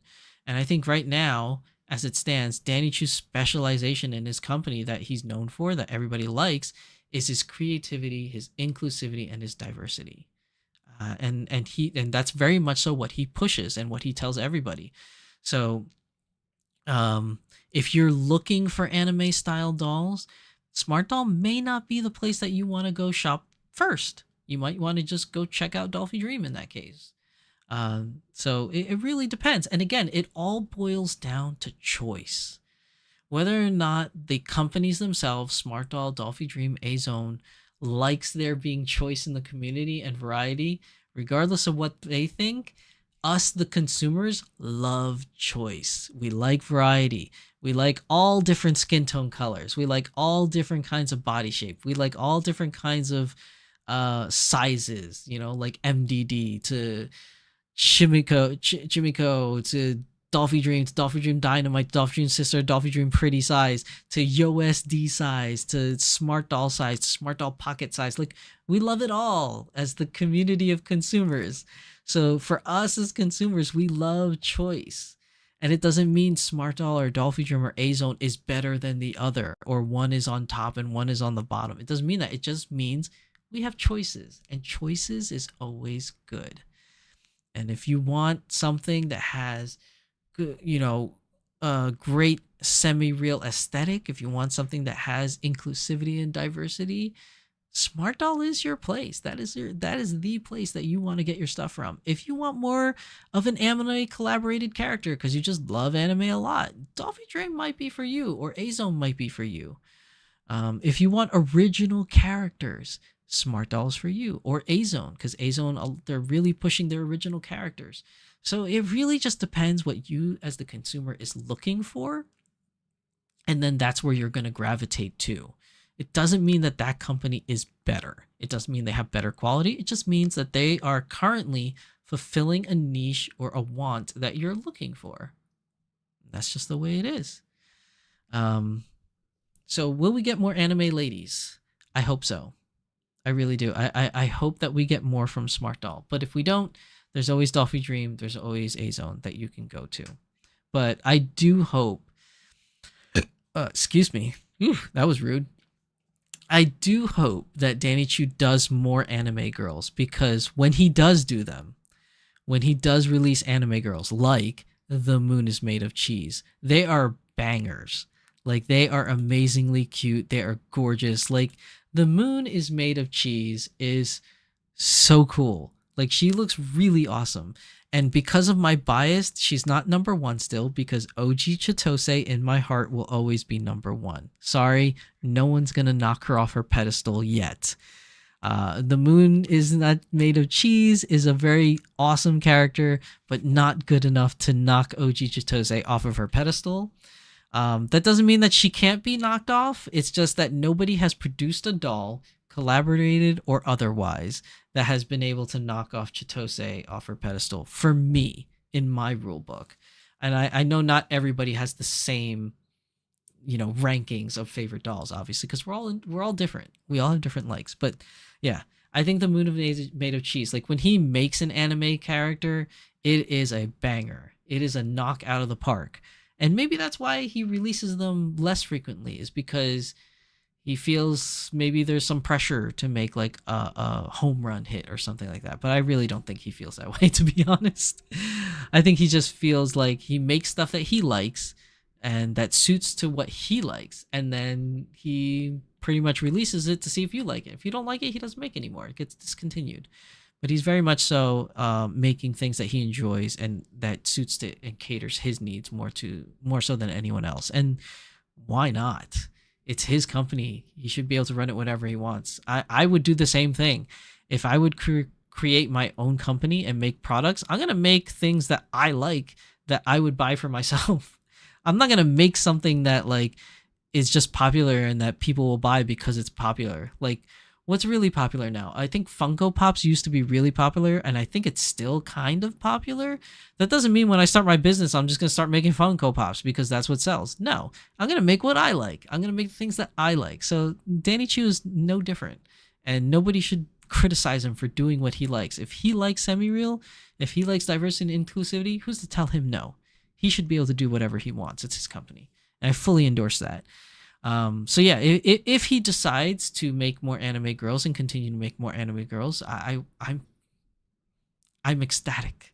I will be over the moon, so to speak. But yeah, I think if you want more anime girls, and I know that the community has been, I wouldn't say very vocal, but I would say that a lot of people have been asking about where's the anime girls, and I think a lot of that is coming from the Smart Doll community, because if you're a part of the Volks community, you're already getting anime girls out the yin yang. So it's definitely coming from the Smart Doll community for sure. When will it come out? I don't know. But it is being released, and it is continued to be released, as Danny Chu say he's going to do, and I believe he's going to do it. And we have proof of it, that the Moon is Made of Cheese is one so far, and there's going to be more, I'm sure. But if you really need to fulfill that anime need or the anime fix, just look into Volks. You look into A-Zone, because they might have something that you're looking for. But I do hope that Danny Chu will continue his anime streak of girls, because he makes really awesome ones. Batman Jackson says, "Bro, that was a crazy 2 days." Yeah, if you're referring to Cortex, because I'm reading your post like a little late, then yeah, it was a crazy 2 days. It really was. I was like half dead. Kelly Poplar says, "I think it's because of the cryo sleep and focus of representation that Danny strives for. Anime versions might be harder to try." Yes, and also anime versions, I feel like with anime, being creative is a little bit harder. And let me expand upon that, because anime's been around for a very long time. And for as long as anime's been around, I mean, how many times have you seen a character in anime and you got their name wrong? How many times does that happen? Because it's happened to me a lot of times. How many characters look... Okay, hold on. How many characters look like Asuna? There's a lot of them. You can make an argument that... what's her name? I can't even remember her name now. Naru? Is it Naru from Love Hina? The main female protagonist? You can make an argument that she looks like Asuna. Or she is Asuna. Like, there's many characters. And I know PMB Soccer is going to hate me for saying this, but like Chizuru from Rent-A-Girlfriend, in certain angles, she could look like Asuna. Like, if you put Chizuru in an Asuna outfit, she would kind of look like Asuna. Like, there's so many characters that just look like other... Like, how many characters look like Rei Ayanami? You know, short hair, short blue hair, you know, kind of like dazed look. Like, so many characters. Like, it's just, you know, it's just being creative with anime is going to be difficult because it's been done. Like there's so many how many white-haired, blue-haired, pink-haired characters in anime are there? So many. And how many times have you confused them with other characters? Like it's happened, especially when you go to an anime convention and you walk the vendor halls and you're looking at all the statues and the figures that are on display, and you're like, and like from a distance you're looking at the booth and you're like, oh, they have Asuna dolls or they have Asuna statues, and then you go up and be like, oh, that's not Asuna, that's that girl from that other show. like like it's happened so much. Like it's hard. It is admittedly hard to come up with new, fresh looking anime characters because it's been around for so long that a lot of them just look similar. The only thing that really tells them apart is what they're wearing. It's getting to the point that their outfit is really what defines the character, because there's so many characters that just look the same. So it's difficult for sure. It is definitely difficult, and if Danny would like some help or input, I'm willing to help out. Danny, if you're listening, I would love help. I would love to give some creative input, because that's really all I can do, because I don't know how to create anything with my hands. But if you want any creative input, I'm willing to help out again. Hit me up, send me a message. Shameless plug, right? Let's see, what are we going with here? Have all... Hold on, did I read that right? Yeah. Have all the pair girls been semi-real? Maybe that's why there's so many more semi-real versus anime. I believe so. I don't... Yeah, because he made a post because somebody was asking for an anime girl, like as if he's ever going to release an anime girl. So all the girls are semi-real. I know that he did a prototype of an anime girl, but I don't think it was actually in production. I'm just looking through the faces right now. I don't think the anime girl went to production. No. I don't think so. Because even me, myself, and I think that is more semi-real. Yeah, that is like semi-real look. Yeah, he's working on it. I remember him saying that he's working on an anime pair girl, and I swear to God, I feel like he posted a prototype and he was asking people to vote. Like, you know how he normally does it? He says, is it A or B, or is it left or right? Which one do you like better? But yeah, currently all the semi-reels are in... Or no, I should reverse that. All the pair girls are semi-real as of right now, as far as I can tell. I could be wrong. You guys can correct me in chat if I'm wrong, but I believe all the pair girls are semi-real. But I do hope for more anime girls too. Yeah, me too, Somi. I really wish we get more. I mean, we got The Moon is Made of Cheese, which is an awesome addition to anime. But yeah, could we get more? I would like more variety. Kelly Poplar says anime pair characters are needed. I'd like a version of Moon made of cheese in the pair body. Ooh, that would be cool. That would be really cool. Like if we got yeah, like if we got Moon made of cheese in pair, that would be really cool. I'd like to see how that would come out. Marie Velez says the Moon is made of cheese is adorable. She is. She's super gorgeous. I want one so bad. I don't have the funds right now for her. I just don't. I literally just bought like the 2 Final Fantasy collabs from Volk, so I have no money right now. Batman Jackson says Mirai is very cutesy, very mindful. Yeah, I think Mirai's look is just timeless. Like this, where did she go? I think I lost her. I really want to use the original because that is like the best, even though it's not made anymore. Just classic Mirai, this adorable face. There's nothing wrong with Mirai Anniversary, or which is now dubbed Mirai now, but Mirai Classic. This face is iconic. Like the original Mirai holds a very special place in my heart, and I'm sure for Danny too. Like she's just super adorable, and this face is timeless. Like it's just timeless. You can just keep releasing the same face over and over. It would just be great. But I know he won't do that because he's always striving to evolve and be better and make things better than they were. So that's why we had Mirai Anniversary, who is now dubbed the regular Mirai that you see now, which I lost the picture again, didn't I? Yeah, she's somewhere there.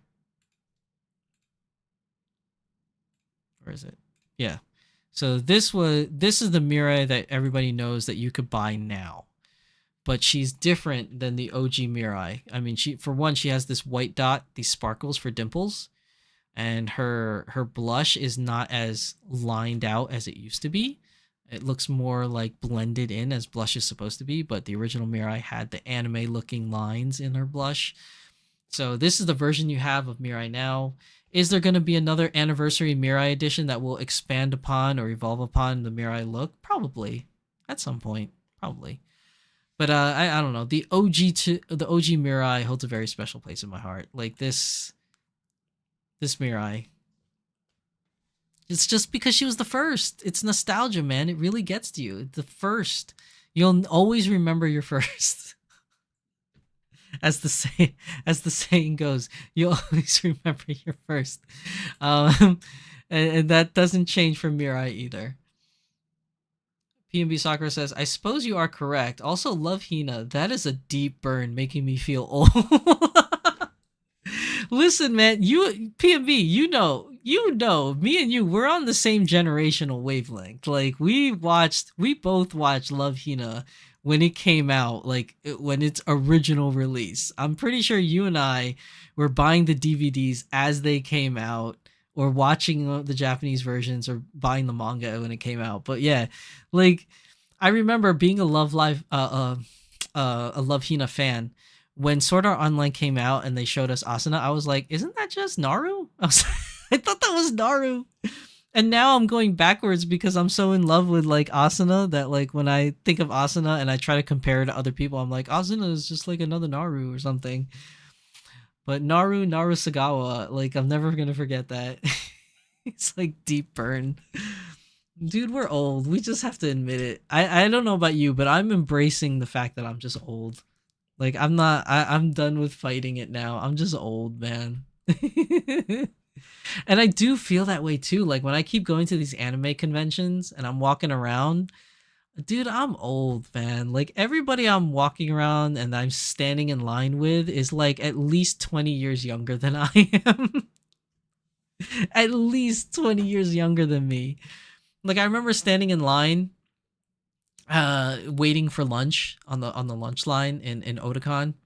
And I remember the people in front of me and behind me were talking about college classes and high school classes and stuff. And I'm like, damn, college and high school, that was like 20 plus years for me. I was like, oh man, I am old. I'm definitely old. AB says, go older. I remember watching Tenchi on Laserdisc. Oh my god, Tenchi Muyo. Oh, but Tenchi Muyo, I let's see. Are any characters in Tenchi Muyo like resemble any characters that we see now? You could make an argument that Tenchi looks like, okay, don't hate me for this, ReZero. Doesn't he look like Kazuma? Doesn't Tenchi look like Kazuma? You could make the argument that Tenchi and Kazuma are the same character. They kind of look the same. See how it doesn't take that long to like see characters that look similar? Like, because it's hard to do. They all look similar nowadays. Who else is there? There's like, let's go old school. Sasami. Okay, so Sasami. Who looks like Sasami now? Oh, there's probably a lot of characters. Any of the girls from Non Non Biori probably could be Sasami. I just don't know the names of the girls because I never actually watched the anime, but I remember the cover for Sasami, and like there's girls in there that could look like her. I mean, Sasami, you can even make an argument that Sasami and Chibi Usa are kind of similar, but like, yeah, there's like a couple, there's always these characters that you could always be like, yeah, that looks like so and so. PNB Soccer's like, LOL, I can't unsee that now. See, now you're gonna watch ReZero and you're just gonna see Tenchi. You're gonna see Tenchi from Tenchi Muyo. Oh my goodness. Um, like, okay, what's see, now we're going on a deep dive, like older anime. Um, who else could you say from older anime looks like somebody? Like, oh, Inuyasha. So Kagome, right? Kagome and Sailor Mars kind of look like each other.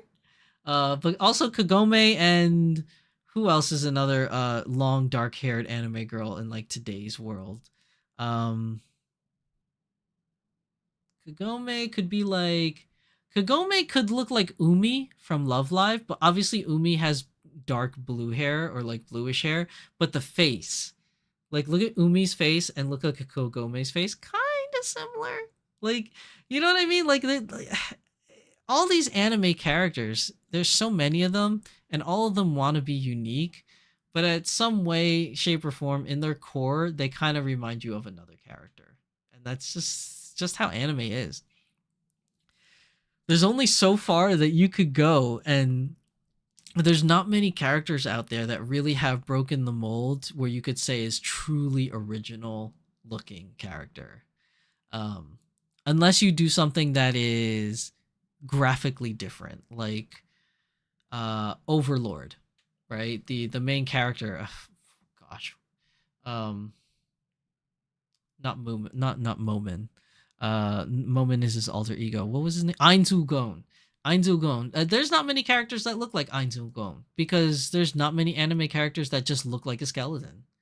Like there's a couple out there, but I struggle to see any Ainzulgon like copies. Like who else would look like Ainzulgon? Like things like that. But like cute anime girl, oh my god, it's been done. Like how many cute anime girls are there? There's so many, and like a lot of them look alike. A lot of them look alike. It's hard to tell apart. Jay Luisa says every hot anime long white hair boy would look like what's his name from Inuyasha, right? Like every white haired long anime boy. Oh my goodness. Like okay, you know who's unique that has not been copied? Spike Spiegel. I think Spike from Cowboy Bebop. I have not seen any other reiterated versions of Spike. But speaking of Cowboy Bebop, you know who I do see many versions, another version of?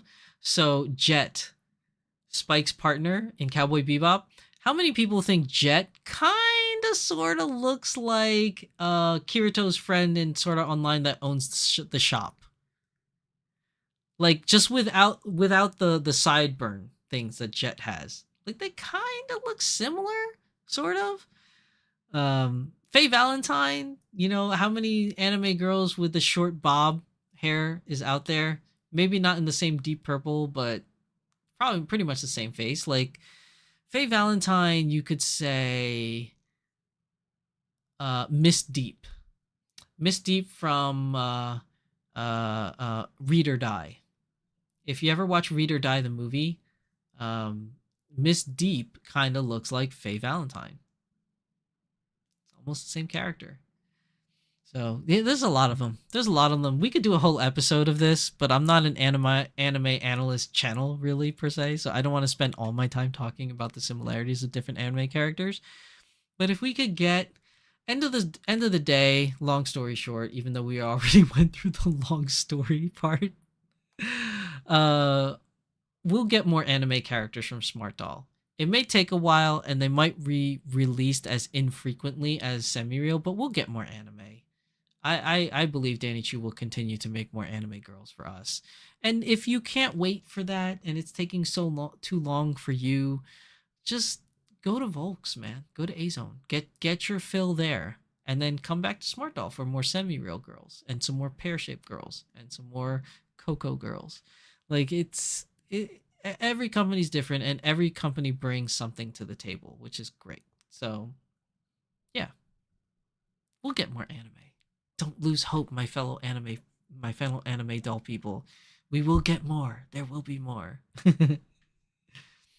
And I think that is everything I had prepared for you guys today. So unless you have anything else you guys would like to talk about before I end today's episode, put it in the comment section or post it in live chat, and we could talk about that now before we end for the night. But catching up with chat, Kelly says, I love the OG Mirai wig. It's so cute with the braids. I love it too. My Mirai does not wear it though, because I keep it in storage right now, because I don't want it to lose the braids. So for those of you that happen to have the OG Mirai wig like myself with the braids, after a while they kind of start getting loose, just like anything. It's just normal wear and tear. And because I don't know how to rebraid the hair, I don't want to mess it up any more than it already is, so I keep it in storage now. But yeah, the old Mirai wig with the braids is super, super cute, and I really like it. It's very adorable.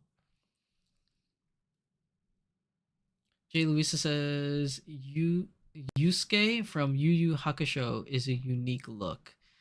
Which one's Yusuke? I watched Yu Yu Hakusho. I never finished it, and it's been a long time since I watched it, and I'm trying to remember which one Yusuke was. I'm gonna Google it real quick. Hold on. I gotcha. There we go. Oh, this guy. Let's see, Yusuke. I feel like I've seen Yusuke before somewhere else. I can't quite put my finger on it. But I feel like I've seen him. I feel like I've seen him as like a side character, not the main character of a show. Like either a co-character or a side character in another show. But his little I guess you can say cowlick that he has on the very side of his head that is unique to him. I don't think I've seen any other character like that. But yeah. No, I get what you're saying though. But he's very like he's very time oriented. Like his look is very specific to the 90s. Not many recent anime is doing a look like this anymore. Like this is kind of old school when talking about anime.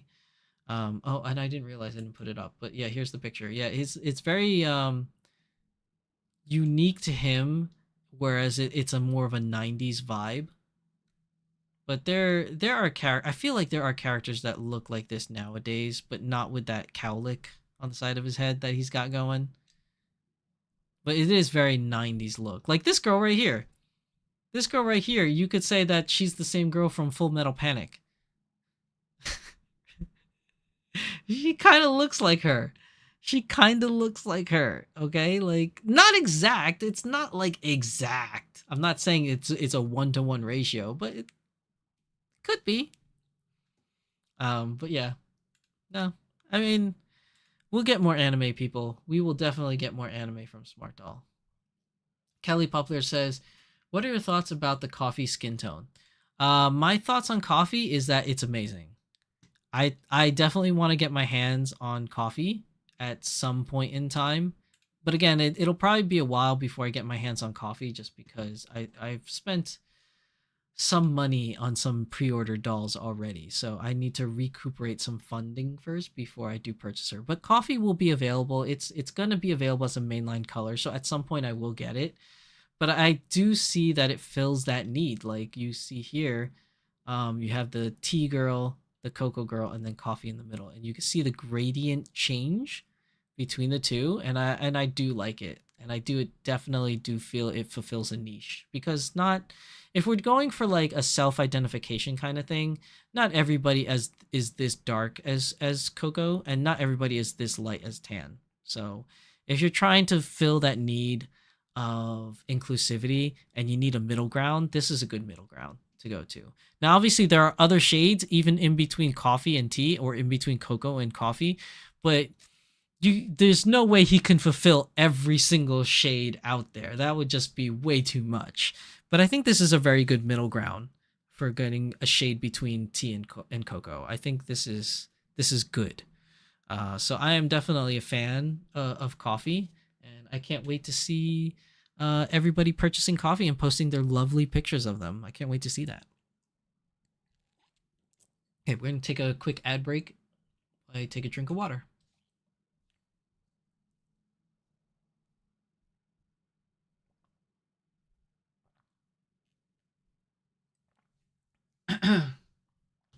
Excuse me, sorry. Throat's getting dry from all that talking. Okay. So, that seems to be everybody's questions so far. So I think we are done for today's episode. I don't know why, but after a while, because the microphone has been placed a lot farther than it used to, so the arm can, sit at this angle in front of me. And for whatever reason, now, I don't know if you guys notice this, I find myself fidgeting with it a lot. It doesn't really need to move. Like, it hasn't moved. This is the perfect spot. But for some reason, I fidget with it. Like, I just keep moving it. I don't know what's wrong with me. There's something wrong with me. Okay, so before we end today's episode, as always, it is an episode of Beyond the Doll. And at the end of Beyond the Doll, we like to talk about the anime corner. And, oh, wow, I didn't mean to do that. It was supposed to start... I spoiled it now. It was supposed to start with this. I didn't start the slideshow, which I totally screwed up. So whatever. I mean, we're going to go to Shizu-san's anime corner. And you guys already know what it is because I screwed it up. But Delicious in Dungeon. This is an anime that is recently released. I believe it's finished. I believe season 1 is over now, if I'm not mistaken. I haven't finished it yet. I'm on episode 10, and I think there's 12 episodes, so I got 2 more to go. But this is an anime. This is an anime that was released fairly recently. And see, I'm playing with it again. It's been released fairly recently, and I've had it on my queue for quite some time. I just haven't gotten around to watch it. And when I was at Otakon, one of my very good friends was like, dude, you haven't watched Delicious in Dungeon? You need to see it. And I'm like, yeah, I haven't gotten around to it. It's on my queue. I'll get to it at some point. So I had some time. I got to it, and it's amazing. It's pretty good. So Delicious in Dungeon, to give you some kind of like an idea of what the show is about, essentially is that they're trying to beat, without giving away spoilers, they're trying to beat the dungeon. They're trying to conquer the dungeon, right? And beat the final boss. In a very general sense, that's the goal. But in doing so, what they tackle in this show is that supplies are expensive. And maybe you can't make it from the beginning of the dungeon to the end of the dungeon with the supplies that you're carrying on you, such as food, materials that you would need, medicine, things like that. You might run out of that and you need to leave. But if you leave the dungeon, that means that you have to go all the way back and start from the beginning again. There's no like shortcuts or teleports to take you to where you left off kind of thing, right? So what this group of adventurers decides to do that amazingly nobody ever really thought of doing, and I'm not sure why, but if this was real life, I'm sure somebody would do it, is they decided that the monsters that they kill, they're going to cook and eat. So they don't run out of food. And the whole thing is that like nobody eats these monsters. And then they find, like in their travels through the dungeon, they find this one dude that is like some monster eating aficionado. And like they essentially go from dungeon floor to dungeon floor, killing all these monsters and trying to eat them. And like trying out different recipes to see what they would eat like. And it's so funny because they would come up with dishes like ramen noodles made out of like tentacle monster, and then like you would have like potatoes made out of mushroom monsters or something like that. Jay Louisa says Senshi is the best. Senshi is so funny. But yeah, like everything that they basically defeat and kill, they eat. And it looks delicious. Like after they cook the food and they show you what the food looks like, and everybody's like, oh, they're like, oh, it's so delicious. I love this. Oishi, oishi. And like they show you the food and it looks so good. It does look so good. But they put little like markers in them so it looks like it's a tentacle in there, so you could tell that it was a dungeon monster. But some things, like if they fillet fish or something like that, or I don't know what to call it, you can't tell because that's just whatever. It just looks like meat. But they be eating everything that they can, and it's so funny.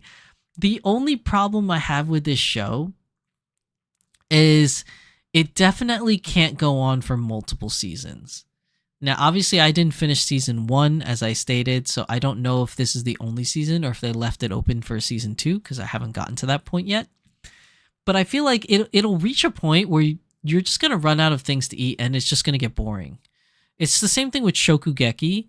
Shokugeki was amazing, but then after a while, it just got more repetitive. It's like, okay, yeah, you're cooking something. Okay, whatever. It's the same thing with My Hero Academia. So cool in the beginning, and then it just got really repetitive, where it's just like, okay, I feel like I've seen this already. Didn't they do this in episode 20? Like, I don't understand why I'm seeing it again. It's kind of like that. So Delicious in Dungeon, at least for right now, watching the first season is a lot of fun, and it's really cool. But I just wonder how far they can take a show like this with just cooking monsters. Because eventually you're going to run out of different monsters, and eventually also you'll get to the point where all the monsters is just going to be, oh, they're making this monster into a ramen again. Okay, they did like 15 ramen dishes of different monsters. So it'll get, I feel like it'll get boring at some point. But for right now, season 1, it's so good. It is so good. And that is the only flaw I can see in this show, is that long term, I don't think it could be a long running show. If anything, maybe it'll be a 2-season show at most. Maybe. Who knows? Jay Louisa says the manga did just finish. Okay, so yeah, I figure a show like this couldn't last very long, and there couldn't be many seasons to it. But definitely first season, very good. I think it would be very enjoyable, and I think you guys would really like it. And oddly enough, it got a mature rating. So I'm a little conflicted with that, because for the most part, I think anybody can watch the show and enjoy it. Even children, I think you could even show it to. And the only reason why it got a mature rating is that some of the battle scenes when they kill the monster is really graphic. And I never understood why. Like, it's not really an action gritty show. It's more of like a slice of life dungeoneering kind of like comedy show, cooking show. It's not a show to be taken seriously like Attack on Titan or something, where it has to have that violence so graphic. But some of the scenes where they kill things, it's just really graphic. It's like unnecessarily graphic. And I think they could have done away with that and given it like a PG-14 kind of rating. So that's another, that would be the second thing that I think is a little hinky about this show. Like, it didn't need to go that far to be a mature rating. It really didn't. But for some reason they did, and that was just weird. But yeah, I think Delicious in Dungeon is a great show, and if you have Netflix, it is on Netflix. So it's not like you need to get a program like High Dive or Crunchyroll or anything like that. Most people nowadays have Netflix, so if you wanted to watch this, just watch it on Netflix. It's really good. I really enjoyed it, and apparently Jay Louisa enjoys it too. So if you, and I say this all the time, if you like my recommendations for anime and I've gotten it right more than gotten it wrong, then maybe you want to try Delicious in Dungeon. It's a pretty good watch. So give it a watch. I mean, it's on Netflix. Give it a first 2 episodes. Give it 2 episodes. And if you're not hooked by the second episode, then drop it. I would say drop it at that point. But I thought it was good. So that's my take for this week's anime corner. All right, so moving back. Okay, so that really wraps up everything for today's episode. So thank you everybody for coming. I had a good time. Hopefully you guys really enjoyed yourself with today's video. Hopefully you found it informative and fun, and I hope that my many tangents in today's episode didn't deter you from the knowledge that I have expanded upon the world, I guess you could say. It's so weird to say that. I'm just making jokes. But I mean, either way, in all honesty, I hope you guys just enjoyed the video and had fun being here. And thank you everybody that came to the live chat, that were participating in live chat. Really appreciate you guys. You guys are really making this show way more fun than it could ever be, just me lecturing all day. But being able to converse with you guys in chat is just so much fun. I really enjoy it. So thanks everybody for coming. And next week, I next week, see, I'm playing with it again. Next week for the Doll Symposium, I don't think I'll be able to do it on Friday. We have another thing for the kids' activities. I don't think I'll be able to do it next week on Friday. So I will try my best to do the Doll Symposium on Saturday next week. If I can't do it on Saturday, then I'll have to do it the next Friday. But I just wanted to give you guys that heads up that they're more than likely, I'm 90% sure there won't be a Doll Symposium on next Friday. I will try my best to get it out on Saturday afterwards, but if I can't for whatever reason, then just expect next week to be off. So I just want to give you guys that heads up. And again, I'm hoping this will only last for like the fall into December, because after that the kids' activities will be out of season. And I don't know if they're going to be doing like anything in the springtime. They might not, and the schedule may change, so I don't know how it's going to go. But definitely next Friday, more than likely, there won't be an episode of the Doll Symposium. Again, I'll try to do it on Saturday. If not, then it'll be the next Friday. So that wraps everything up. Thank you, everybody, for coming. And I will see you guys in the next episode, Saturday or Friday. So take care, everybody. Bye.